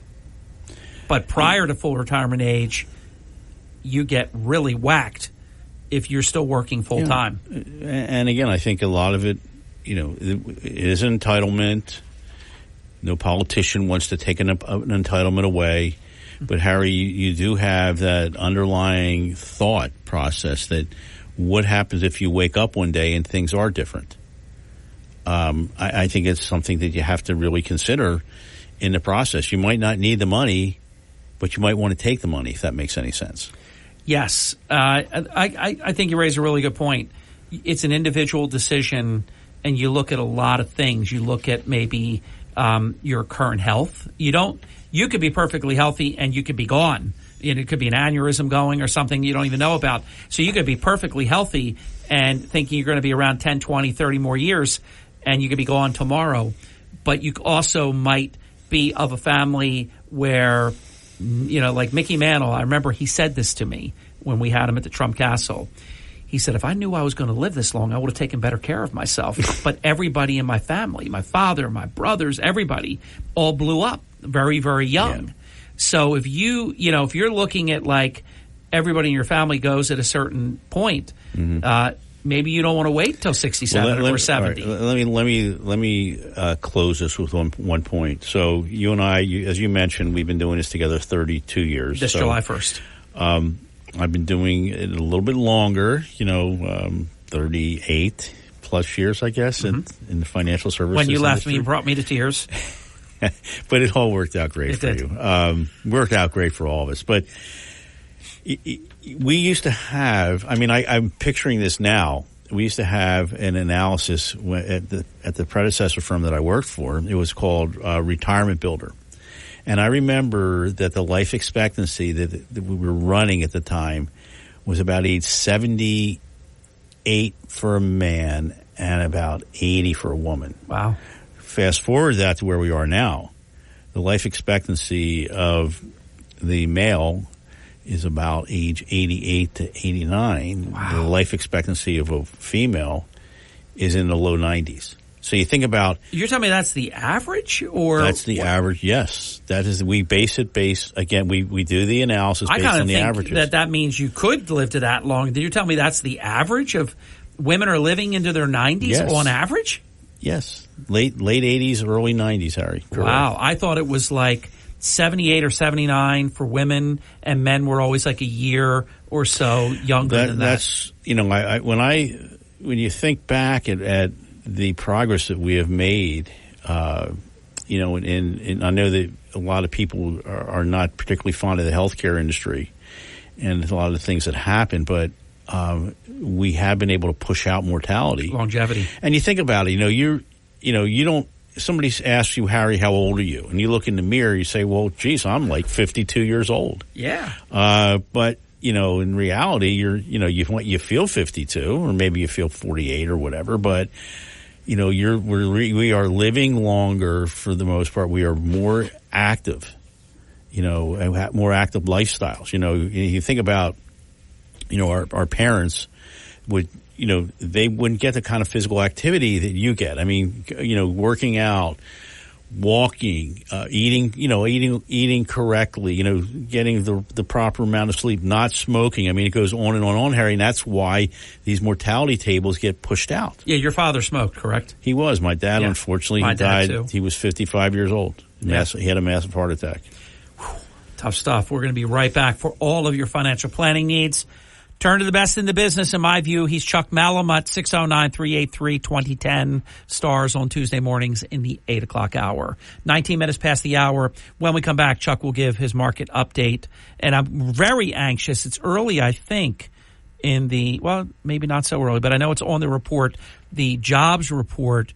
This is unlike any that we have covered over the past many number of months. This was a very different situation indeed. We'll be back right after this. Sounds like a great conversation. Hurley in the morning. They always have great conversation. WPG Talk Radio 95.5. Hurley in the morning. It tends to make me feel a little bit more intelligent. WPG Talk Radio 95.5. We're back. It's 23 minutes past the hour. Ladies and gentlemen, we were blessed during this break to have a visit with the president of Town Square Media, my boss, Mr. Michael Rubel. And it was a very nice visit, Chuck. It was, Harry. To get a presidential visit, and you get a lot of them, Chuck. It's pretty impressive. Now, he's here usually, I'm going to say 3 out of 4 Tuesdays. Oh, yeah. Maybe he's probably here last Tuesday, but we weren't together. But yeah, he was. So, Harry... we were together, but you were remote. It was remote, yes, Harry. So let's spend a minute on the market, because a lot happened last week. It was a volatile week. When you think about it, we were trading down midweek, and in spite of that, the S&P did post a weekly gain, a little bit over 0.5%. The Fed has been balancing this higher for longer inflation story with the softer than expected payroll data to determine the timeline for these potential rate cuts. Now, Harry, interestingly enough, I'm still hearing that the Fed could be considering a rate hike.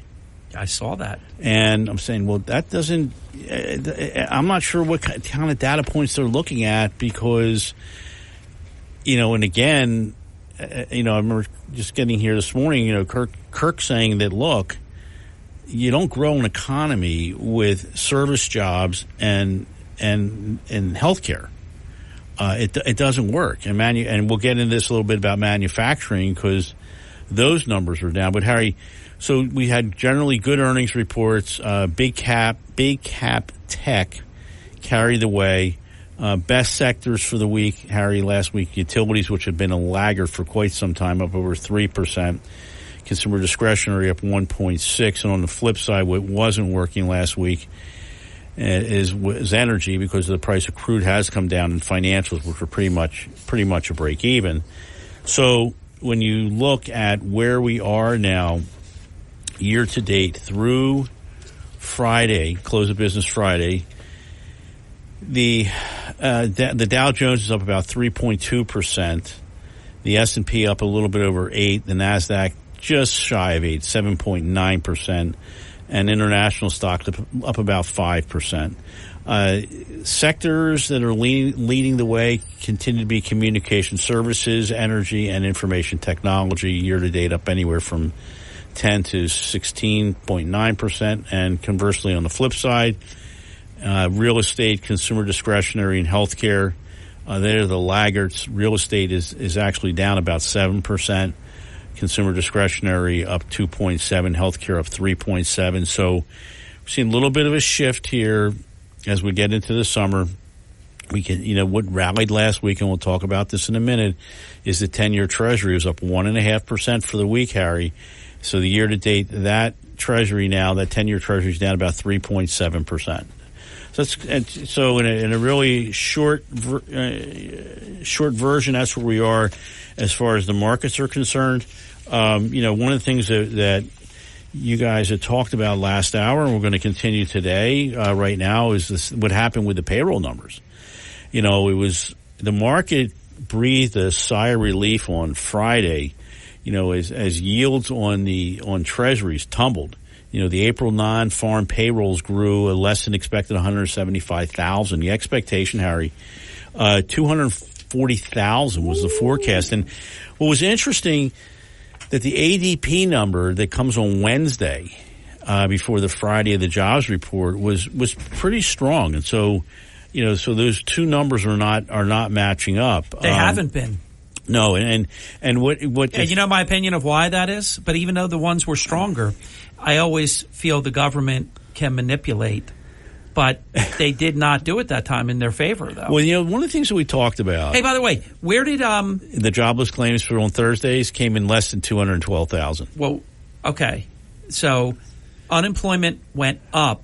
Well, we're talking two different things. Unemployment went up. It's shy. It's shy. And jobs was at like 170 thousand. Were less than what was expected. But what about the revisions from the prior month? Well, so there was so Harry, the prior 2 months were revised each month down by about 22,000. There we go.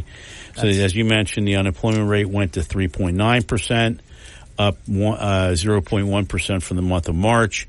And so this is what, I mean.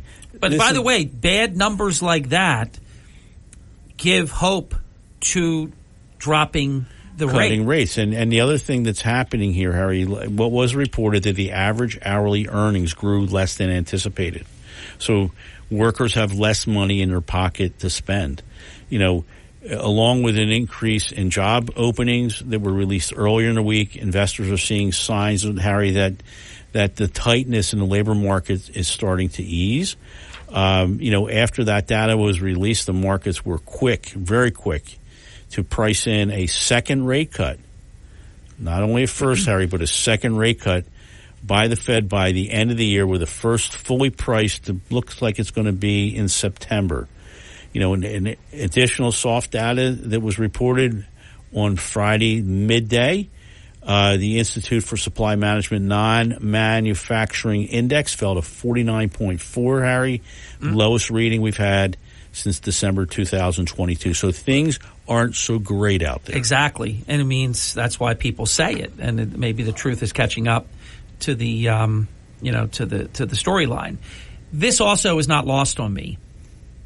Fed's Powell, he's the chairman, says rate hikes unlikely. Well, nobody's asking if you're going to raise rates. That'd be a shocker, even though they're kind of like hinting. But really the question is, are rate decreases going to happen? So, Harry, the Fed met Tuesday, Wednesday. The market was not anticipating, great news, from the Fed.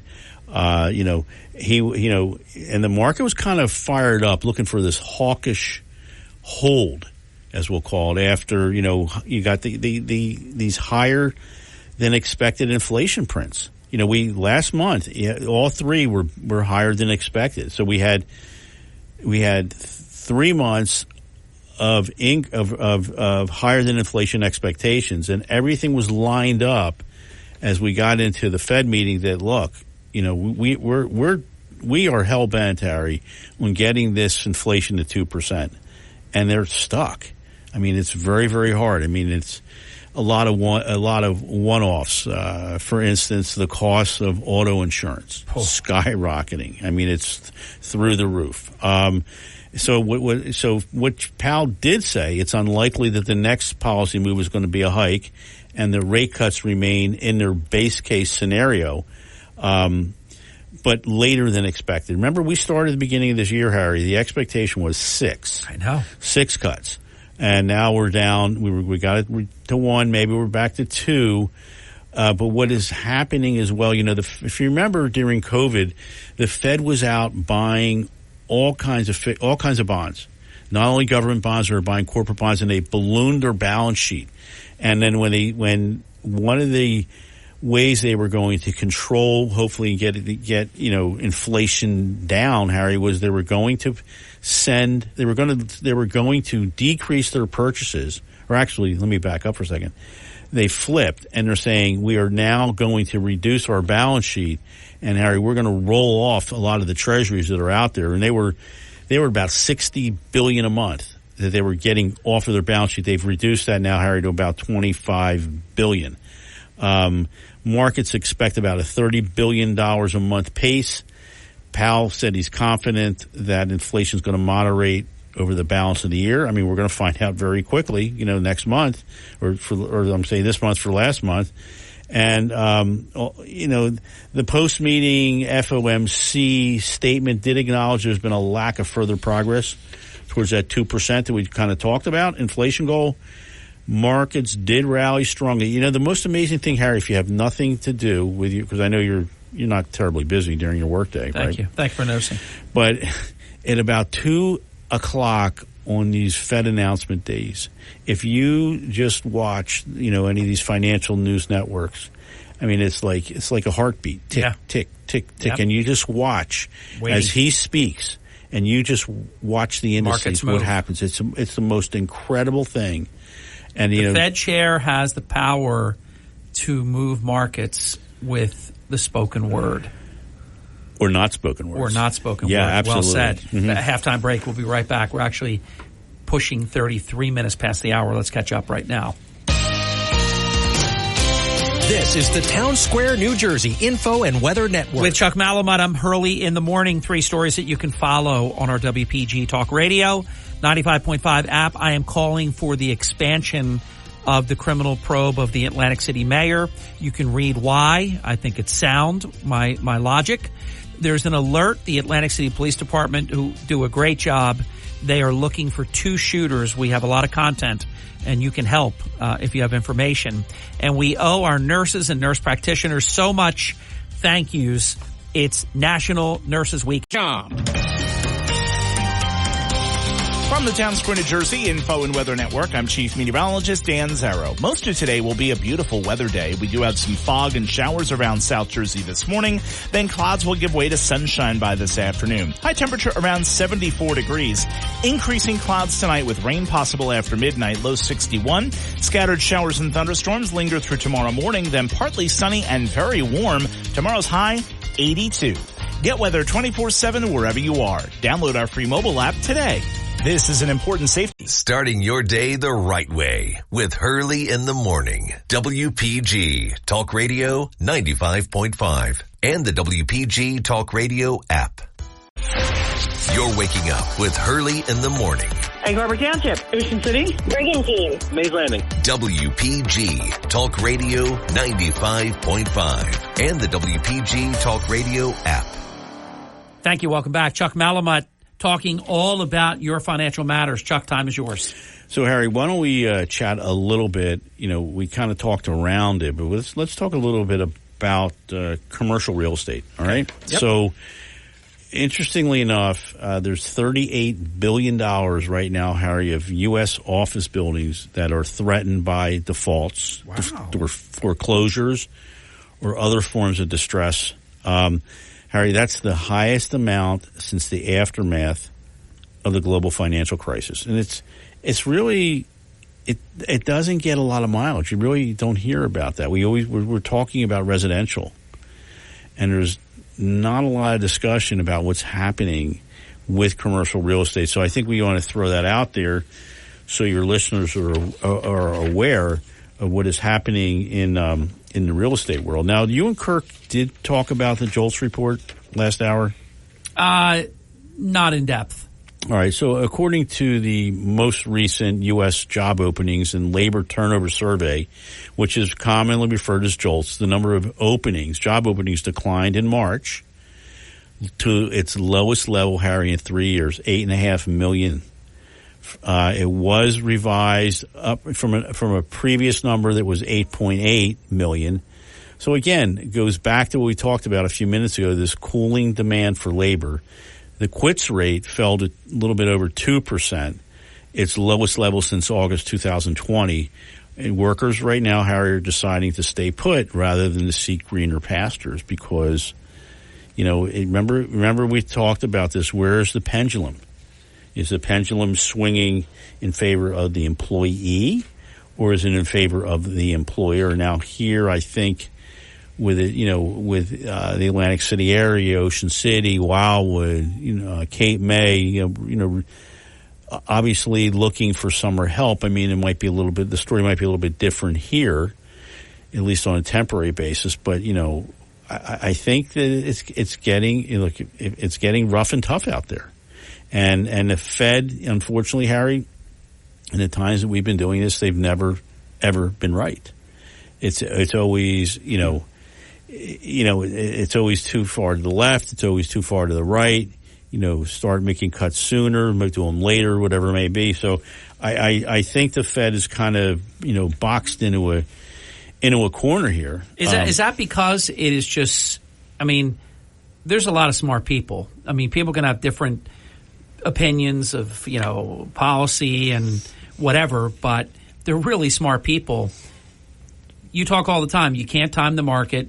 There's no exact science to what they do. They're trying to thread the needle. Yes. When you think about it, and because they want this soft landing in the worst way. Yes. And we'll get into that in a second. But before we get there, Harry, we kind of talked around this. The U.S. manufacturing sector did slip into a mild contraction, in April, according to the Institute for Supply Management Manufacturing Index, and that index, Harry, declined to 49.2 in April.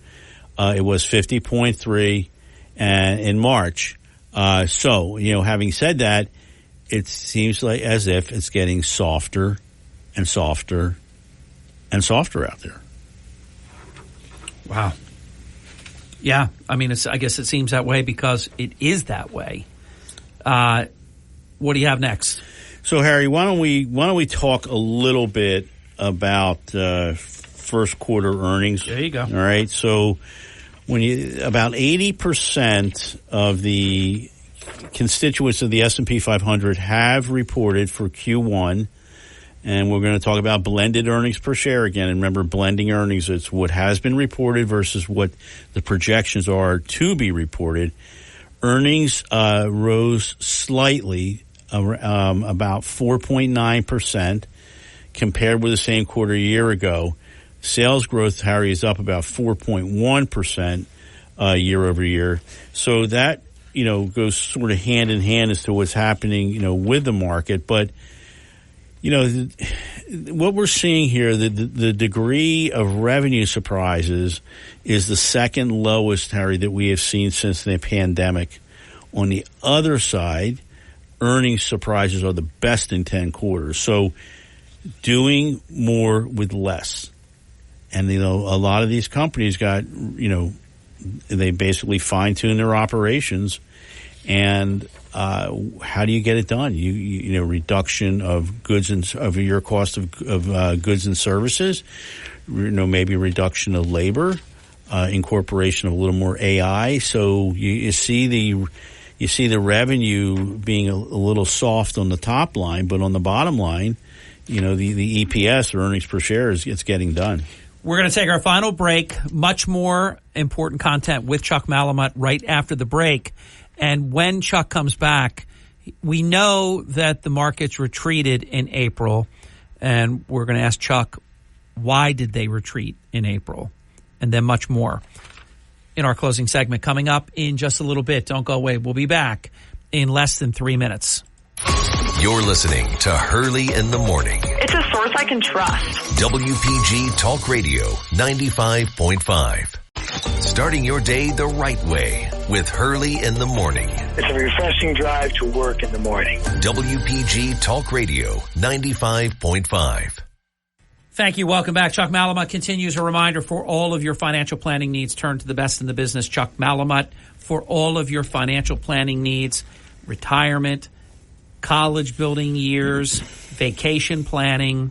I mean, if you want to save for a trip around the world, Chuck can help you sit down how much you would put aside for this period of time, and you can make goals happen and things happen that otherwise, if you looked at them and you had to do it all at one time, you wouldn't be able to do it. But spreading things out and making investments over a period of time, you really open up a number of possibilities, even probabilities. 609-383-2010 for all of your financial planning needs. Well, this is going to be excellent to hear you talk about this. We know that the markets retreated in April, but I think a lot of people don't know why. So, Harry, we had a number of weeks. Remember, we flipped the page from the first quarter, and we had a really good first quarter. Yep. And that was a result of the market making its lows in October of 2023. But what happened in April, again, markets, did sell off, and a lot of that was due to the sticky inflation and the worrying signs about, growth and the sustainability of growth. And we had those hotter than expected inflation releases. And again, creating this growing evidence that the Fed's going to begin cutting rates later in the year versus previously thought. Treasury yields, Harry, for the month were up about 50 basis points. Big move, 0.5%, and over the course of the month. And it's getting very, very difficult to borrow. I mean, these lending standards that are in there now are very, very tight. And that widened out these corporate bond spreads as well in the fixed income market. So, a lot of that did reverse itself, believe it or not, on Friday of last week when, with the April jobs report. And it's amazing how just one report, can swing the market. From that point in time, like I said, last week we finished up about 0.5%. We've had some good days. Yesterday was a decent day. So, the question beholds, did the market in fact make its bottom, and is it going to move up? I mean, that's anybody's guess. But what the good news is happening with the market, Harry. Remember we talked about the Magnificent Seven, which I think is down to the something five. I'm not sure what they're going to call it, but it's spreading out. And you're seeing, a lot of different sectors. As I mentioned at the start of the show, utilities up 3.4% for the week. And that's important. You can't focus on just a handful of stocks. But Harry, believe it or not, that if you look at the S&P 500, it's actually far less concentrated than foreign markets. The top 10 names in our in the S&P 500 have about a 34% representation of market capitalization, compared to the UK, 48%, wow. France 60%, Germany 61%. So, as much as we get very concerned about just too few names driving the market, it's not. There are other countries where there's a lot more concentration than we would ever believe. Harry, a little bit.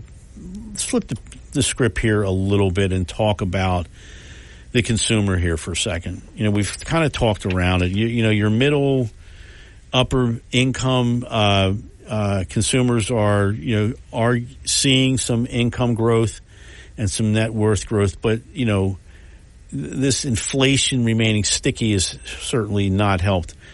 What's really hurt, who is really being hurt here, Harry, is the low end consumer. They have that recession style sentiment out there, and they have depleted their savings. Is it just in order to survive? And you coined it ever so well. I haven't heard this in a while from you, but you always say, what's more important? You're going to put food on the table, or you got to put gas in the vehicle. There you go. And I think what is happening with the income level, the lower income levels, that's where they are right now. It's really sort of a sad state of affairs. I think Kirk said it very well, during his hour. It's sort of enough is enough, and we need to make some changes. That's for sure. Without a doubt. A lot going on. Chuck Malama continues all about your financial matters. Are you going to talk about Goldilocks as a fairy tale? Yeah. I like that. I'm a fan. So, they always talk about, or the markets talk about this Goldilocks. And while we think it's still, Harry, I don't know. Is it still going to remain a fairy tale? Because the Fed kept talking about this soft landing. The April employment report did show some Goldilocks characteristics. Job growth did slow to 175,000. Average hourly earnings increased by 0.2% month over month and 3.9% year over year. Unemployment rate at 3.9, stayed below the 4% target for the 27th consecutive month. So, Harry, the question is, is Goldilocks actually a fairy tale, or are we going to have this quote unquote soft landing? And I think that's what professionals and the Fed grapple with each and every day as they go about their business. Is there a such thing as trying too hard and you actually make things worse? Because they really are doing everything humanly, I want to say inhumanly even, possible to have a soft landing, but it hasn't worked so far.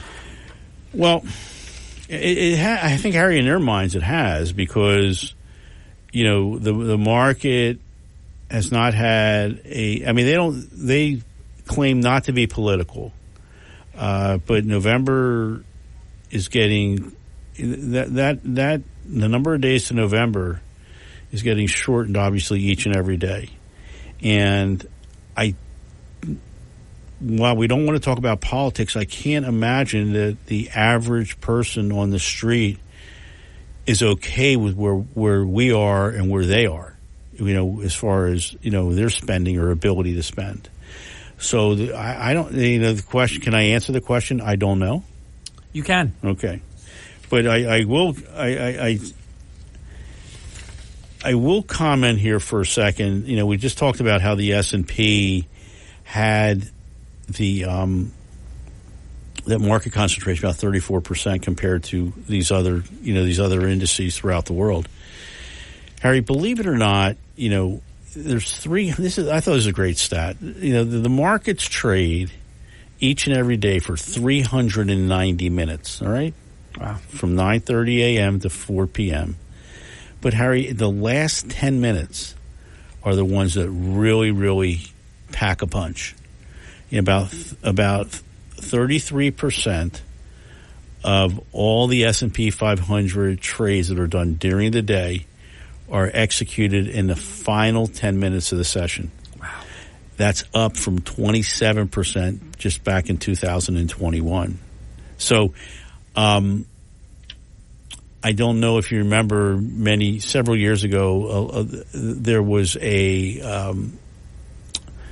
sort of a penalty put in place trying to front run a mutual fund at the end of the day. Mm-hmm. And I find that very interesting that this is now, coming to fruition, and we're realizing that a lot of the transactions are being done in a relatively, short period of time.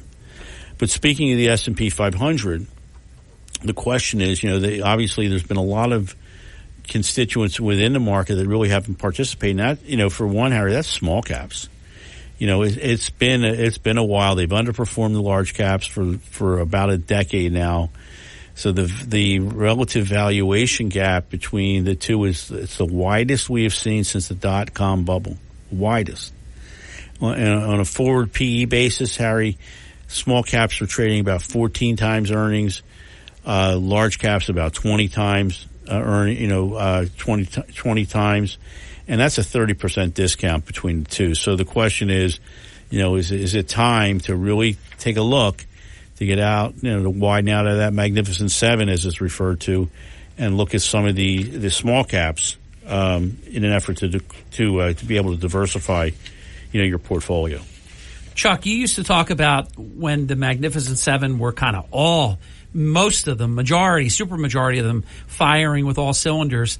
Then it came down to just a couple of them were performing. Yeah, I mean, how are the seven collectively doing right now? Well, look, Meta had a tough quarter. Stock sold off pretty good. Tesla is struggling somewhat, so we're down to 5. NVIDIA, obviously, the clear winner of the group. Apple's been, okay. So it's anybody's guess, Harry. But I think like I said before, the good news is it is starting to widen out with respect to, performance in the marketplace. You do have value stocks working now with dividends. Defensive stocks, like we mentioned before, just utilities, they're starting to work. And that's good for that's good for all of us as investors. We don't want to, you don't want to get into that crowded trade, so to speak, because while it looks good initially, it could work. It might not work out at the end of the day. Chuck Malamut, all about your financial matters. 3 minutes left in the program. The president often says, and we don't talk politics on Chuck's show, but we do talk geopolitics. The president often says, and I have to say that it irritates me when he says this, that, Bidenomics, his program is to grow America from the bottom up and the middle out. But isn't it true, and this is, I believe, objective commentary, I'm not asking for an opinion, isn't it true that the lower wage earners are getting pinched the most? Oh, absolutely. And we've so this is the exact opposite of what we talked about that. And here, so I find this very interesting, Harry, that the majority, you think about just going about your day and putting food on the table, and a lot of consumers ended up downgrading what they were buying and how they were buying, and the same thing with respect to dining out. But if you look, I find this just so interesting, Harry. There was a recent survey that was done, 10 items at 12 different restaurant chains. They compared these food prices, and this was done over the last decade. Fast food prices, Harry, increased at nearly double the rate wow. of CPI. Okay, 60% versus 31%, and the pace of these increases was higher than overall inflation for all 12 chains. Okay, with the largest increase coming from where?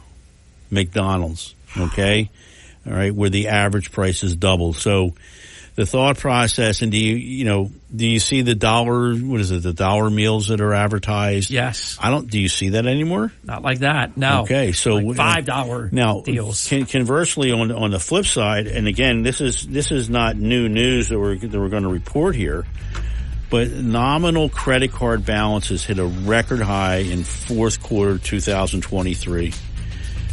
Credit card performance has in fact deteriorated. The 30, 60, and 90-day past due accounts are now at their highest levels since 2012. On a combined basis, 4% of all accounts were at least 30 days past due. So, Harry, 10 seconds. You have a wonderful week. You too, my brother. It looks like we might have some decent weather. I don't know. Got to stay out of the rain. Maybe. It's low 60s, though. It's not really. And it's great being on the number one talk show in South Jersey. Great to be with you, Chuck. This program is presented and sponsored by Chuck Malamud, a financial advisor at Morgan Stanley. Dr. Bob Zlotnick makes a house call next, fourth quarter. Early in the morning on National Nurses Day. Thank you for your service. Continues. WPGG Atlantic City, WENJ HD3 Millville, a Town Square media station. Everything you need to know in 6 minutes starts now. From Harry Hurley Way in the world's playground to the broadcast pioneers of Philadelphia Hall of Fame, you're about to find out why Harry Hurley has been named to the Talkers Magazine list of the 100 most important talk show hosts in the nation. Live from the studios of Town Square Media in Northfield, it's Hurley in the Morning on WPG Talk Radio 95.5 and the WPG Talk Radio app. Hey, thank you. Welcome back. It is 6 minutes past the hour. And hold on 1 second. No word.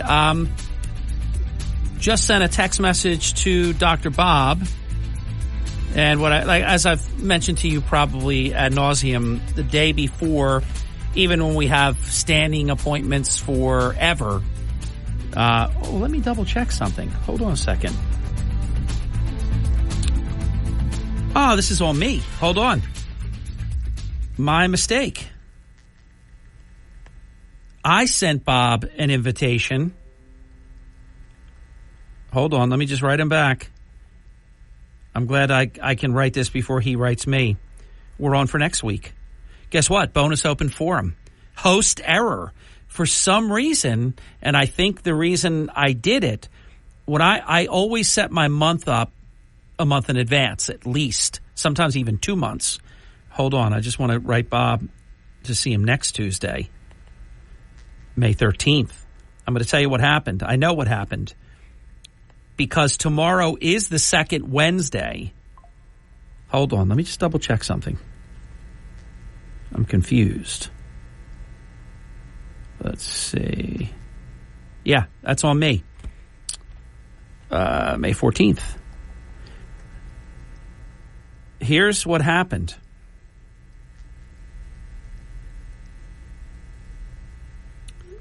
Because he's automatic. Bob is early. So don't go on the phone lines. I'm coming to you. This is going to be fantastic. It's just completely found bonus open forum. When I set, good, Bob wrote me back. It's on me. Oh, he's such a good guy. It's no problem. You scared me. Sorry, Bob. My mistake. All right. Not that you need to know, but I'd like to let you in on these things. When I was doing my calendar, tomorrow is the second Wednesday of the month. So Jim Malamud at 8, John Walters at 9. I know that. I went back and I put Bob in on the 7th. I mean, I shouldn't have. The 7th is not going to be the second anything of any month, but I put it in anyhow. So let me correct my book. Give me 1 second, then we're going to open up the phone lines. Ah, yes. Okay, we got it done now. So I put Bob in for today, thinking it was the second Tuesday of the month. We are good. Ah, he put very rare. You're too kind. Yes, that's why pencil savvy racers, we make mistakes. I make them. What I try to do, though, I try to own them. All right, so I didn't get a chance to read your latest text because I've been jamming. But Bob has done, some comments this morning to me digitally on Social Security. I urge everyone that's listening, you don't want to make a mistake because it's very hard. There's certain things like Medicare, you can make a permanent mistake forever. Very hard to get out of the mistake. That's why you should call my friend Scott Hayfitz. Margie is a year older than me, so Margie has to sign up, this year. And you just have to make sure. I'll do it next year. You have to make sure you take care of business correctly. Social Security is something you really need to take a hard look at. Because remember, I know there are a lot of people, I'm taking it the second I can get it. All right, so you'll take less, and that you'll take less the rest of your life. Now, of course, if you take it for those 5 years from 62 to 67, let's say, where you wouldn't be collecting it at all, you do have to add that to the equation that you'll be getting maybe 1,000 less or even more going forward after that than you would have if you had waited. But also, too, you have to really take a look at, are you still working full time? Nobody seems to look at that before taking early distribution, if you will, at 62.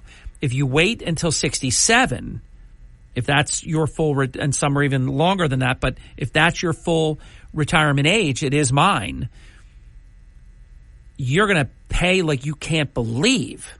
Not only is it a taxable event, but if you're working still full time and the threshold amount they give you is garbage, like 20-some thousand or something. And then after that, they take, I think, $1 for every $2 that you earn. So in other words, if you're working full time and you're a six-figure wage earner or a multiple six-figure wage earner, you're not going to get anything. Now they say, and yet you're going to be taking this distribution that's going to give you nothing. They say they give it back to you later, but it's very confusing what that means. Welcome to Hurley in the Morning. You're on the air. Hey, Harry. A very, very timely topic. You know, a lot of us in your listening audience are trying to make that decision in terms of when to retire. Yeah. And you know, it does require some real work, you know, and just educating yourself as to, you know, what the benefits are. But, you know, the real joker, the real wild card that we just don't know, of course, is mortality, it's death. Exactly. We just don't know that. Right. And you know, does that encourage one to then take it as early as you possibly can? Well, look, there's such variables. I mean, look, the as you said, if you're 62 and you still want to work, you're crazy to take it that early. Right, because you're going to get nothing. Makes sense. Right, exactly. And you've locked in the amount that you're going to be able to collect for the rest of your life at that point. Correct.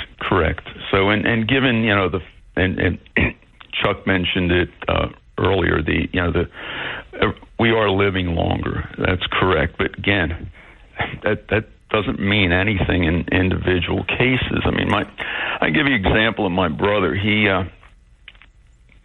thought he was going to live a long time. You know, my father lived to be 102. So my brother never really retired. He kept working, and he bought a really nice house in Santa Fe, New Mexico. It's his favorite area of the country, and he maybe enjoyed that for a total of 6 weeks. Oh, you know, he died at 75, Harry, and he never really retired. I mean, he did take Social Security, I think, at 70, but again, you cannot assume anything. You know, like the longevity of your parents isn't always going to predict how long you're going to live. That's just not going to happen. But you know what I like to look at is you know, again, your blood work, you know, you get your physicals, and of course that helps you kind of make some kind of prediction. Oh, yeah, it's your baseline, and it's so important. And I've always urged, Bob, all of our listeners, I do it more often than this, but you've got to get blood work done at least once a year. And you need to do certain things when you're feeling well, not only going to the doctor when you're sick, because different readings and things are different when it's a well check versus when you're feeling sick. So when they can see what your blood work has been or always is, and suddenly, like, for example, I think everybody should get that PSA. I think every man should get, at a certain age, should get that done once a year. I do. And I'm very proud and pleased to report that my doctor continues to tell me that I have the prostate of like a 14-year-old teenager. I'm like 0.9. That's fantastic. Not even 1. But all of a sudden, if you've always been 0.9 or 1, and then suddenly you're 3 or 5 or something like that, then it's like, whoa, we got to take a look here. And as you know, though, that test is not always determinative of, say, prostate cancer, but many times it is. You could have higher and not have it. You could have lower and have it. But the blood work, I think, Bob, is critical. Oh, I totally agree, Harry. And, I'll tell you, Harry, in my late 40s, for some reason, and I'm not going to go into it on the air here, but I decided to get a colonoscopy way before people, at least back then, right? Back then, it was probably the earliest was 55. Yeah. And they found a polyp, the kind that turns into cancer eventually. Yep. Okay. And I had a really great gastrointestinal doctor down in Florida. And anyway, by the way, for those listening, that would have transitioned certainly if you had waited until 55. You would have been symptom free. That's the kind of thing that's slow growing. But yet it can be absolutely deadly if it metastasizes and then it moves, to the lymph nodes and it spreads to the liver and all these other things. You getting it when it's a polyp, 15 or more years prior to when most people even get a colonoscopy, could very well have been life-saving. Oh, yeah. Yeah, his doctor said, absolutely, 10 years down the road, it would have been, devastating. Yep. So, again, it's all preventative stuff you can do. Hey, by the way, what made you do that? I know you mentioned something about your dad or something, but what made you do something years before typically you would have done that? Well, I kind of pay attention to my body, Harry, and I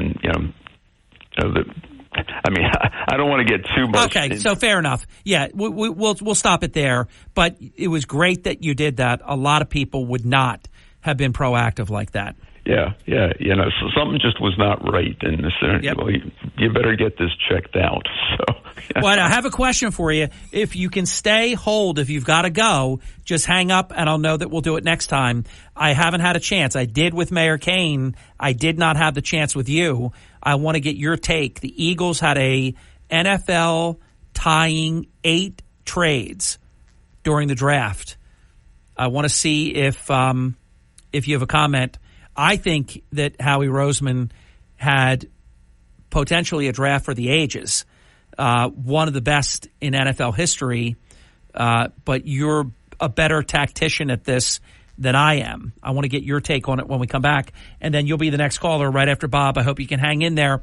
It's bonus open forum. I did think we had a guest scheduled, but it was a mistake on my part. Our guest, Dr. Bob Zlotnick, will be with us next week, which is absolutely when he should be here. I was ahead of myself on the calendar, thinking that we were on the second Tuesday when I did our schedule and our invites. So this is great. Bonus open forum continues. Bob is holding on. Looks like we're going to get to do this next. Hurley in the morning. They stick to the facts. WPG Talk Radio 95.5. You're listening to Hurley in the morning. Established, reputable. WPG Talk Radio 95.5.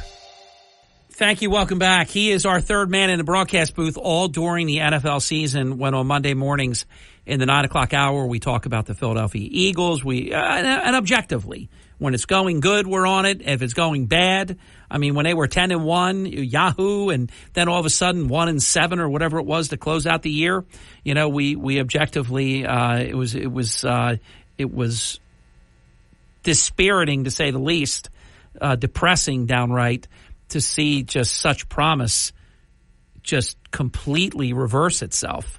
And they just couldn't get it back. Didn't matter who they were playing. Good teams they lost to, bad teams they lost. It was just terrible. Bob, how do you think the Eagles did in the recent NFL draft? Oh, Harry, they fulfilled needs that were absolutely, a weak spot last year. I mean, look, their secondary was getting ripped to shreds. How many times, Harry, did the Eagles defense come up with a 3rd and long, and the opposing offenses would convert to first downs? I think their passing defense, I think it was either the worst or the second worst in the league. And Bradbury, Darius Slay was still a decent cornerback, but not the caliber he was in years past, but he's still okay.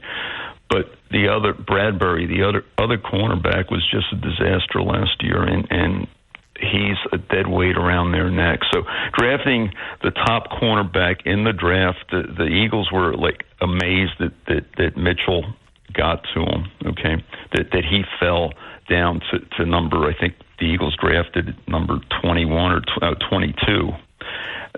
To get that caliber of a cornerback fall to him at that area of the draft without Howie Roseman having to trade up, that was a great stroke of luck, and got to give Howie Roseman credit for not pulling the trigger and getting nervous.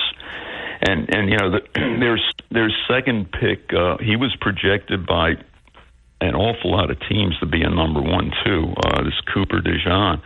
Now, so those were, the first 3 picks were defensive players.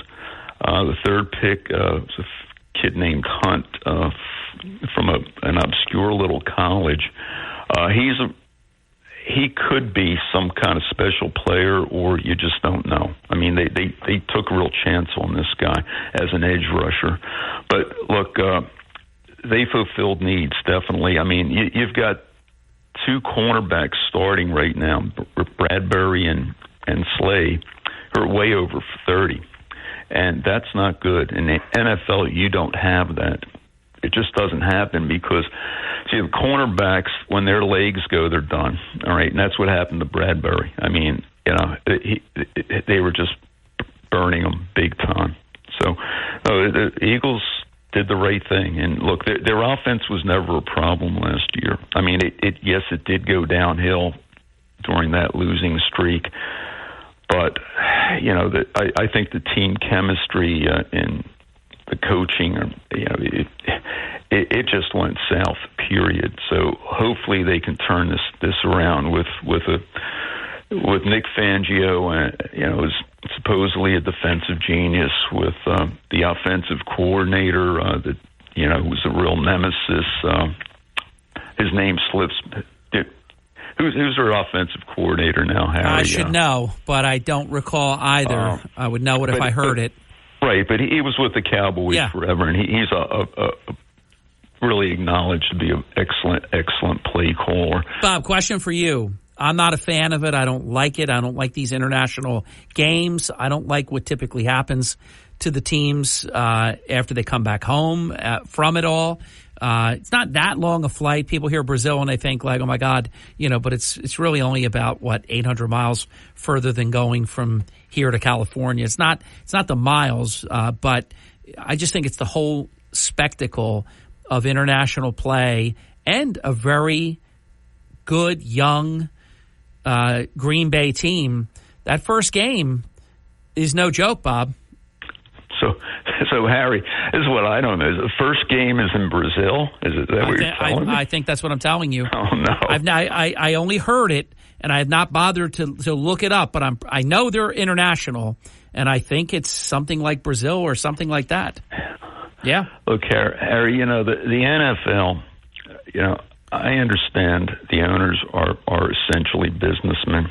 I understand that, but boy, it's so much now about the money. It is so, these owners are so wealthy. Do they really need more money? Do the players are getting paid huge money. And I don't know. I love the fact that the NFL, the greatest show on turf, is viewed by the world. Keep it here in America. We don't need to go to the United Kingdom or to Brazil. Their goal, is to have international teams in the league. I don't like this. And how much are they going to expand in order to do that and dilute the talent? What are they going to make this? Are they trying to make American football challenge world soccer? Is that what they're trying to do? I think they are, yes. But look, I mean, Harry, I would just invite the multi-billionaire, because then now they tell me she's not just a billionaire, maybe now worth over $2 billion by the end of this current tour. Just have Tay-Tay get more involved. She could help grow the league more than these goofy games in these foreign outlets. I don't like it. No, I don't like it either, one bit. And look, Harry, another thing I don't like is the NFL started streaming games, right? Yeah. And look, you and I can afford the streaming services, but a lot of people can't. Right? Like there was a playoff game last year. I think Kansas City was involved, one of the early playoff games. Yeah, on like Prime or something, right? Yeah. Yeah, and you know, and now, like you said, we got it. I've got it. So all I need in my life, you don't even want to see my cable bill. It's crazy. It's like $560 a month. It's insane. But I want what I want. So if I hear here's the other thing they do, and I had to go buy it. I buy the baseball package because I want to watch the Yankees. I mean, I really enjoy it. It's just something that I enjoy. I've said before, I don't drink, I don't smoke, I don't do drugs, I don't gamble, I don't, run around, I don't go to bars, I don't, I like what I like. So I'll pay for it. But now sometimes the Yankees games or even some of these things you're talking about are on Apple TV. By the way, they don't even do a great job either. I don't like it when it's on those things. And you're paying extra. So I got the baseball package. I have Apple. I have Prime. I have Netflix. By the way, Bob, did you watch? It's 3 hours. It is raunchy. It is the language is beyond salty, but it's over the top. Did you see yet? And if you didn't, check it out and let me know what you think of it. And just be forewarned. I know you're not a prude or anything, but there's sexual stuff, F word every other second. It's insane. It's crazy actually. But there's a 3-hour roast of Tom Brady. Did you see it? I have not seen. I wanted to watch it last night, Harry, but I was so tired. I was also exhausted, but I watched it last night. It's 3 hours. It's Kevin Hart, and I don't want to spoil it. He's the host. The roast master. I forget the guy's name, but he's really good. Him. It is, Bob. When I tell you, it is insane. Oh, Jesse Waters played some highlights on it, and I absolutely wanted to watch it last night, Harry. I was just doing landscaping all day, and at my age, you just fall asleep at a certain hour, Young as you are. Yeah, right. But no, I absolutely want to watch that. I mean, it was one of the comedians.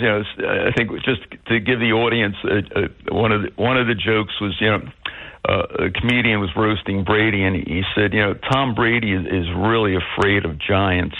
And that's why Kevin Hart is hosting this roast, So that's funny, and it is another good one where Peyton Manning actually told Tom Brady, and it was so well delivered. And of course, he's got a lot of experience now on TV, and he was really good at it. He brought up how, and I don't want to say because it's a little raunchy, but he said that Tom Brady, you will always be Eli Manning's female dog. Okay, but he didn't say female dog. I know you got it. Oh, yeah. I mean, they didn't hold back. It was, I mean, I don't want to spoil it. There's so many things I want to blab. It's worth watching. I will tell you, usually something 3 hours better be really good to keep my attention and use that amount of time of my life, where I'm not working, because I'm always working. I enjoyed it, but I forewarn everyone, if you're offended by, graphic sexual comments, and just every other word almost seemingly the F word, it's really over the top raunchy. Well, Harry, look, we need humor is so good for the soul, and with these woke, politically correct idiots that are trying to censor everything. Yep. Humor. Well, let me say, Bob, this is so politically incorrect. I mean, you're going to hear words you haven't, where people were afraid to get canceled. It is so politically incorrect. Well, that's, I'll tell you, Harry, I don't know if you remember. Do me a favor. Try to watch it between now and when we come back on Monday. And if you're available in the 9 o'clock hour with Charlie, we'll do a little review of it. Oh, yeah, let's do that. Okay. Let's do that, Harry. No, it's great. I mean, look, the Dean Martin roast that you can still, I mean, stuff like that, they would never allow that on regular TV. Oh my God. They would be off. They'd be just defrocked. They would be off TV. I mean, it only could be done on like a pay channel like Netflix or one of the, HBO, where you're allowed to say these things and do these things. Oh my God. On regular TV, it would have been every other word would have been bleeped out. Would have been impossible to watch. All right, let me get the break in and get to more calls. Bob, we'll reconvene, my friend. All right, Harry. See ya. Bye-bye. Take care. Thanks for your input. Caller, you're going to be next right after this. Please don't go away. 609-407-1450. Bonus open forum. Hurley in the Morning style. Hurley in the Morning. Harry Hurley is the only person that can make sense of what's happening in Atlantic City. On WPG Talk Radio 95.5. Today. Hurley in the Morning. Not only the news, but perspective too. WPG Talk Radio 95.5. Thank you, flying by at almost 38 minutes past the hour, 609-407-1450. I hope you'll check in. During the breaks, we are working on a pretty blockbuster piece about the Atlantic City Board of Education and La Quetta Small. You may want to check it out.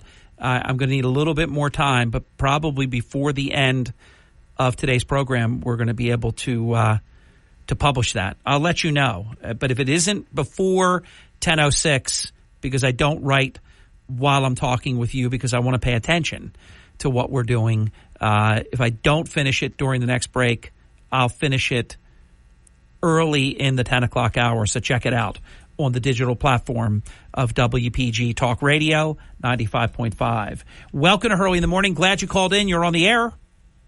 Hi, good morning, Harry. Thanks for taking my phone call. My pleasure. Good morning. I just have like 3 or 4 points, but the first one was, do you see that story in that minister where the guy came up and tried to shoot him and his gun jammed? Oh, my gosh. All morning I have been meaning to mention this, but I'm not going to do it while I have Chuck. And I just, I'm so... I don't want to say I'm so glad you brought it up, but I am. For those who haven't witnessed it, and God is great, the person with the gun, it looks surreal, has it pointed directly at the pastor. The gun jams. The pastor dives off behind the podium. This guy is cooler than a cucumber. He just steps over the pulpit, if you will, and the deacon comes in and tackles him, and they both subdue and take the gun.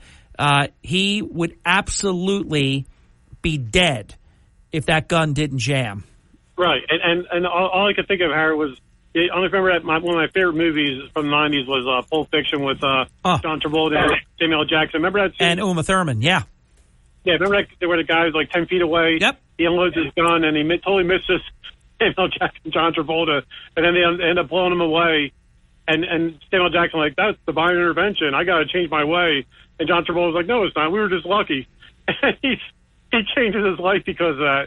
Yeah. But that's all I could think about this guy when the gun jammed. Like, that was divine intervention, you know?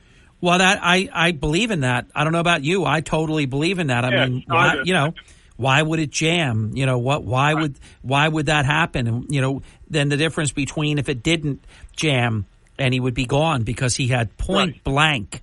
I mean, that right there. That pastor was he was waiting. Nothing he could do. He got the jump on him. There was nothing he could do except the fact that the gun did not discharge. What do you make of that? What do you make of that? I know. I agree. I think it was divine. I think God intervened. I really do. Me too. I agree with that 100%. I agree. Yeah. But I was still a Pulp Fiction, that movie, when the scene, you know what I mean? It's a great movie. But the other thing was, I didn't see the whole roast with Tom Brady. I've been working a lot, but they were showing some of the highlights on Entertainment Tonight. And the two things that caught my attention was, I don't know who it was, but the one guy made me laugh because he said about Gisele Bündchen. He said, yeah, she's been taking, Tom, we'll give you the first clue, when she's taking all these jiu-jitsu classes, she's still a white belt. Yeah, taking them for 7 years. I mean, for everybody listening, nothing was off limits. And I have to say, for somebody that, you know, you think about some of these people like Tom Cruise would never allow this. And I'm a huge Tom Cruise fan, but he so carefully manages his image. Some would say that, you know, with Scientology and such, that he blew it. But other than that, I mean, he was so private and he guarded his image so fiercely. I got to give Brady credit. I mean, he put himself out there, and it was a combination of he's the GOAT and all that, but in many respects, people did not hold back. I mean, they let him have it. No, and yeah, he was a good sport. And I'll tell you, the only thing he took exception to, Harry, was when he didn't mind them coming after him, but when they made that one-off comment about Robert Kraft about the massage thing, and he told the guy, he's like, all right, cut the shit, don't say that again, you know. And he didn't like that remark, and he got mad about that. Absolutely. No question about it. And what I wasn't sure about, though, was because it seemed like he did it with a smile. But it was just handled, and it stopped at that point. Robert Kraft, but I will tell you, though, somebody later brought up the massage thing again. Oh, really? Oh, yeah. So have you seen the whole 3 hours? No. Oh, okay. Well, you just jogged my memory on this. It's true. Brady whispered into Kevin Hart's ear, like, you know, something like, knock it off. You're not, don't do that again, or something like that. I wasn't sure if it was shtick or if it was real. Either way, I kind of took it like you said it, that it was real. But somebody else brought up the whole massage thing later in the roast. But again, it was, you know, I got to say, Kraft also took it all well. And he did a pretty cool little thing himself. It was extremely well done. I've got to get a break in. Anything else you want to share? Right. Yeah, the only last thing I want to say, Harry, about the Trump thing with the judge. This is my opinion. I don't know what you think, but we all know this judge is biased and the whole thing. Trump needs to rise above it. I mean, I hear what you're saying about Trump, and he's got to keep, he's getting mad, but he needs to let his lawyers do the job. I think he wants to get put in jail because he realizes the campaign will be over. The election will be over. He's daring Juan Merchan to put him in jail. Yeah, see, I don't think he can help anybody. If he's in jail, he came up the country. I mean, that would be a bad thing, you know what I mean? Yeah, but I mean, how long is he going to put him in jail for? I mean, just putting him in jail, if he put him in jail for 6 hours, 8 hours, 1 day, 3 days, a week, I mean, that's not going to change anything, except in the court of public opinion, it will be an outrage. So I think he's daring Juan Merchan. He's not going to stop. You know, he's going to keep going to that podium and saying, look, I can't answer your questions because I have this gag order. But then he's going to violate the gag order. He's Trump. He's never going to stop being Trump. He will violate the gag order one more time. I think Merchan has boxed himself into a corner where he has to put him in jail next time. And if he does, they're finished. Oh, I agree 100%. You're totally right about that. All right, let's keep in touch. If you do watch the 3 hour Brady roast, love to hear what you have to say about it. In addition to the few things that you've heard about it, because to say it's wild is an understatement. It's crazy. It's insane. Gronkowski, Edelman's insane. Randy Moss. I don't want to spoil it. There's some surprises. Even a so-called anchor man. Oh, my God. It's so good. We'll talk again. And you will be the next caller right after the break. Please don't go away. This is... You're waking up with Hurley in the morning. Brigantine. Mays Landing. EHT. Ocean City. WPG. Talk Radio 95.5. South Jersey's talk station. WPGG Atlantic City, WENJ HD3 Millville, a Town Square media station. Wake up weekday mornings with Hurley in the Morning. This is the stuff we need to talk about. WPG Talk Radio 95.5. We are just a few clicks away from 49 minutes past the hour. Thank you for waking up early in the morning. Thank you for tuning in to South Jersey's talk station, WPG Talk Radio 95.5. And some of the most fun that we ever have together this July 1st will mark 32 years.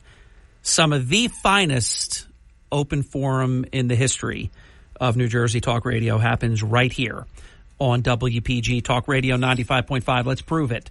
Welcome to the program. You're on the air. Let's go. Good morning, Harry. Listen, thank you for bringing up our dear Joe Pellegrino. You matched Gray to play with him in one of your tournaments. Oh, yeah. Actually, if you talk to Gray, I'm pretty sure that I paired him with Joe multiple times.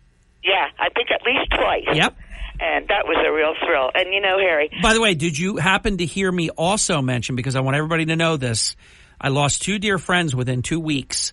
One that's been my friend for over 50 years, and Joe has been my friend for well more. It's got to be more than a quarter of a century, and we became really, really close friends. I don't think he ever missed a Hurley in the Morning Charity Golf Open. I don't think Frank Campo ever missed a Hurley in the Morning Charity Golf Open. We never had a name for the longest drive or for the closest to the pin. We've more than doubled. We went from 100. This year it will be $250 each for the longest drive winner and the closest to the pin winner. And our sponsor is Mike Merlino and Atlantic Accounting Associates. So, Michael, if you're listening, and even if you're not, we thank you for that, because that's now a really neat prize. I wish Joe Kelly was going to be in the tournament, but he has one of his biggest country remotes of the year, the Wildwood Beach concerts. Unfortunately, this has happened before, because Joe, he'd have a shot at that 250. I'm telling you, he can hit the ball. So he won't be with us this year, but he'll be back next year, I hope. So the winner will get 250, but for the first time ever, there'll be a very nice memorial sign, and it will read, for closest to the pin, the Joe Pellegrino closest to the pin, Joe Pellegrino Memorial closest to the pin competition. And then I believe it's the 16th hole. It will be the Frank Campo Memorial longest drive. So we're going to honor two people that were dear friends and great friends to the whole community, and also that have played in every one of our charity tournaments. I lost my best friend 2 weeks ago. My mom died. And, sorry about Harry, that. Yeah. That's okay. Listen, if you believe in God and the power of prayer, I do. She's in a much better place. She's with my dad, and she was suffering at the end. So I'm okay with that, Harry. I'm okay with it. But listen. Hey, let me ask you, how old was your mom? 87. Oh, well, I'll tell you what, I'd punch that card right now. If you give me 87 years, man, what a blessing. That's fabulous. And, yeah, my dad, yesterday was his birthday. He would have been 95, so he's been gone for 2 years. So they're together, and everything is great. And like I said, you have to believe in God and the power of prayer. But, Harry, what I want to talk about is the calling for the death of a population. I've never heard of it ever in my life, and people are like, it's just a joke. But if you remember, even Nancy Pelosi about MS-16 or 13, whatever they are, MS-13. Even they have a spark of divinity in their eyes. I mean, this woman, but nobody's speaking up for the Jews. You know, I remember, and the thing is remember the Olympics when they took place in Germany and all the Jewish athletes were taken hostage. And after it was all said and done and they were murdered and killed, each and every one of them, the Jews the Israelis went after the actual people who did it, not the population. And they only had one. There was a little girl, she was with her dad, and they were in a car. She became collateral damage. And here's our cowards that they hide in schools and hospitals, etc. They're cowardly people.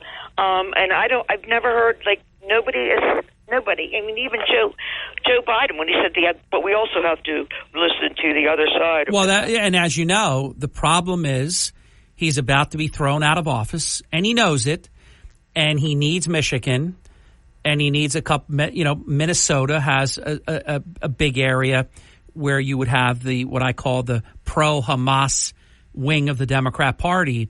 So Biden cannot afford to lose them, or he's done. He's finished.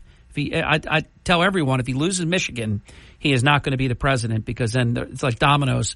They're all going to fall. Georgia and all kinds of places where Biden was able to win by pandemic, actually, by vote by mail, fluke.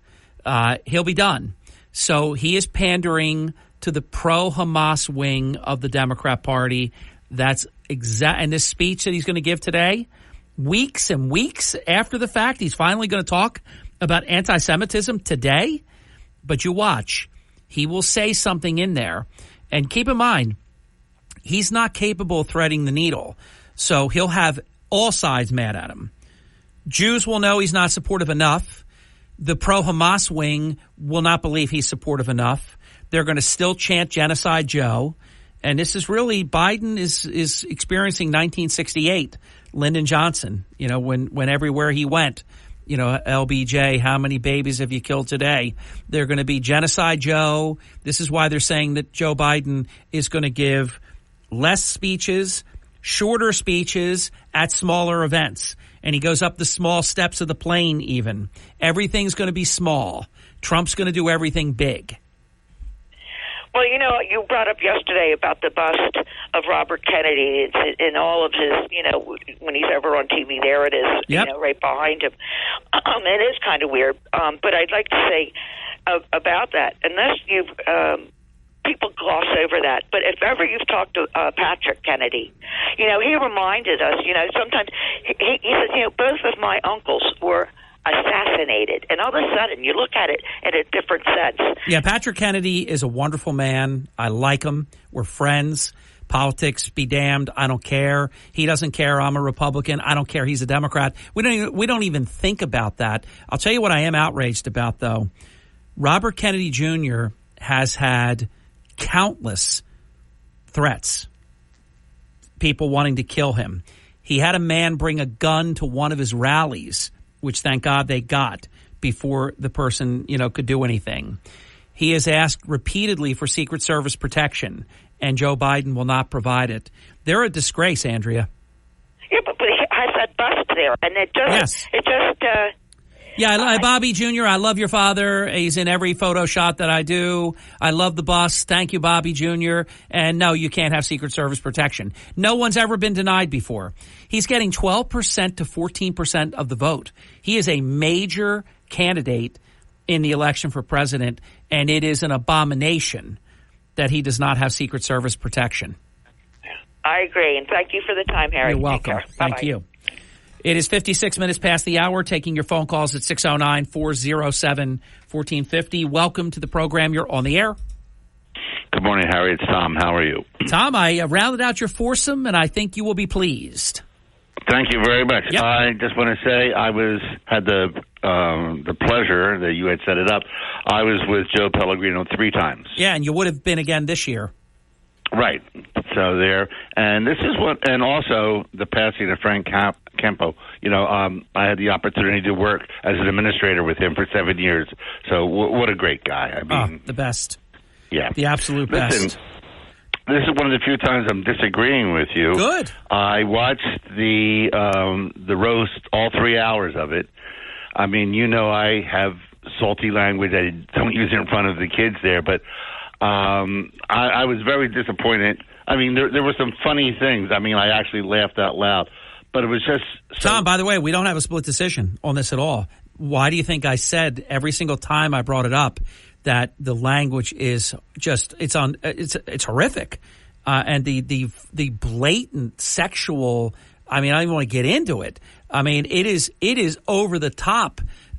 So I forewarned everyone. I'm okay watching it. It's not my cup of tea. I would rather, a different kind of atmosphere. It was a freak show. Yeah, I mean, I was, I'm not a prude. I was just like shocked, and all the innuendo, not even innuendos of saying that Tom Brady is gay. Oh my God! And what I think, and this is hopefully this doesn't come off as sexist.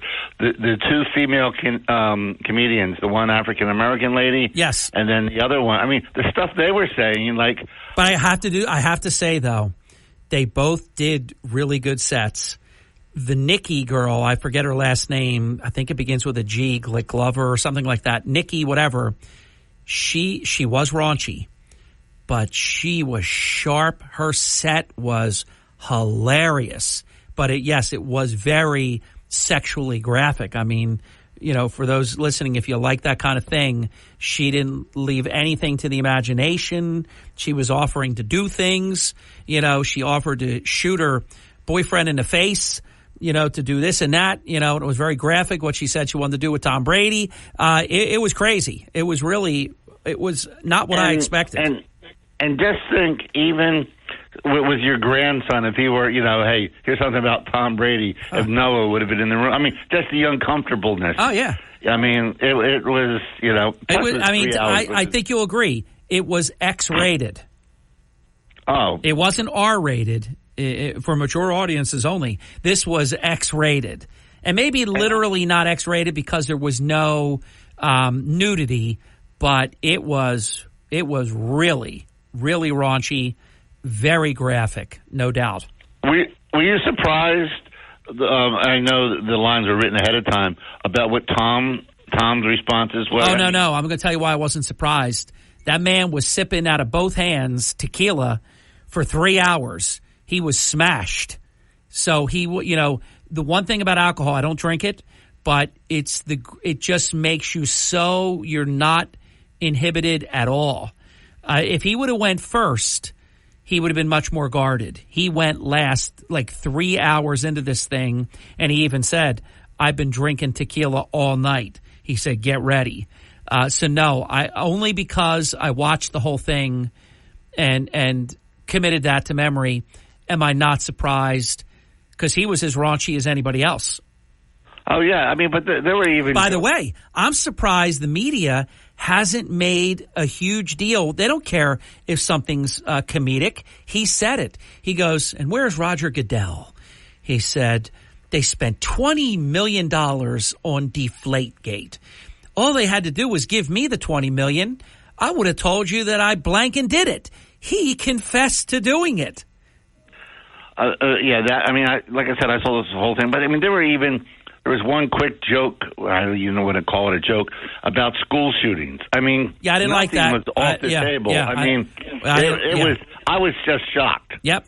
You know, and probably. But remember, though, you have Kevin Hart and he is a funny guy, but he's also, you know, when there's no censors, and I'm talking about. Not like a light sensor or something, but the people that control what you can say, it's off to the races. And once the tone was set, then the next one had to be even more graphic and throw more F-bombs. And so it was just unstoppable at that point. Now, did you watch it with Margie? No, I watched it by myself. Okay. I watched it by myself. Yeah, I don't think Margie would have cared for that. My wife walked by and she said, What are you watching? I said, I'll tell you later on. Hey, listen, I knew it was on Netflix, so I knew it would be colorful. But let me put in the other, the magic elixir of the alcohol. The alcohol was flowing freely, and that also means it's going to be more graphic than otherwise. I mean, I was just surprised the stuff that Edelman was saying. I mean, it was just... Edelman was insane. I mean, what he did. Yeah. Okay, well, I just wanted to bring that up there. All right, I'll see you soon. And I'm looking forward to the golf tournament. Me too, Talk Tom. to you later on. See you soon. Bye. Bye. You know it. Approaching 3 minutes past the hour. Let's take one more call. And thank you for making this a wonderful hour of Open Forum. Also, too, if you run into him digitally or otherwise, Brian Kilmeade, he and I spoke he was 1 minute from Fox and Friends starting this morning, and we chatted for a quick moment. It's Brian Kilmeade's 60th birthday today. So I wished him a happy birthday on behalf of all of us. Welcome to Hurley in the Morning. Glad you called in. You're on the air. Yes, good morning. I'm kind of late with this, but regarding those college protests that that scan across the lower 48 from Columbia University, New York City to UCLA. Chucky Schumer saying it's how lawless it all is, but he wasn't saying anything when they were setting off nanothermite incendiary bombs in Minneapolis. It just makes me curious how they cherry pick, or they pick whatever ones they want to bring up as being lawless, because I guess it threatens the power. Because some are saying that there are grassroots not riots, but sometimes riots. Yes, those grassroots protests are actually paid informants. 50% of them, at least, were paid informants by George Soros, or people that are in cahoots with George Soros. So for me, I'm glad that President Trump's running this time around. He's going to win, but if he wasn't, I'd be real tempted to vote for Bobby Kennedy Jr. Thank you. Thank you, Flash. Oh, no, I know. And look, I like Robert Kennedy Jr. Now, I will tell you, there are positions. See, sometimes you fall in like with an idea. If you look into Bobby Kennedy Jr.'s record, very radical on the environment. Crazily so. Stuff you would absolutely never sign on to. He talks about and believes in. In some people's opinions, I think he went a little too far in terms of vaccine, but in some people's opinion, he has a wild, view on the COVID-19 vaccines. But I will say on that, he's more right than wrong. And then, of course, he has certain civil libertarian type views, that are appealing. I think net, he's pulling about 2% more from Biden than he is from Trump. But if he gets 12%, don't think that 10 of it is, Biden and 2 of it is Trump. He is pulling, not evenly, but he's pulling more from Trump than I would like. Fortunately, not enough that it's helpful. I'd rather him be in the race than not in the race. Let me put it that way. And the more that Biden falters, and this less is more, Biden in the basement, small events, small speeches, all of this, it's not going to wear well over the next 6 months. So Bobby Kennedy is going to pull more from him. And Cornel West a little bit, and Jill Stein may go from 1% to 2%. When you're talking about Joe Biden won the presidency by 80,000 votes over 3 states, and he's going to lose all 3 of them this time, that's no joke.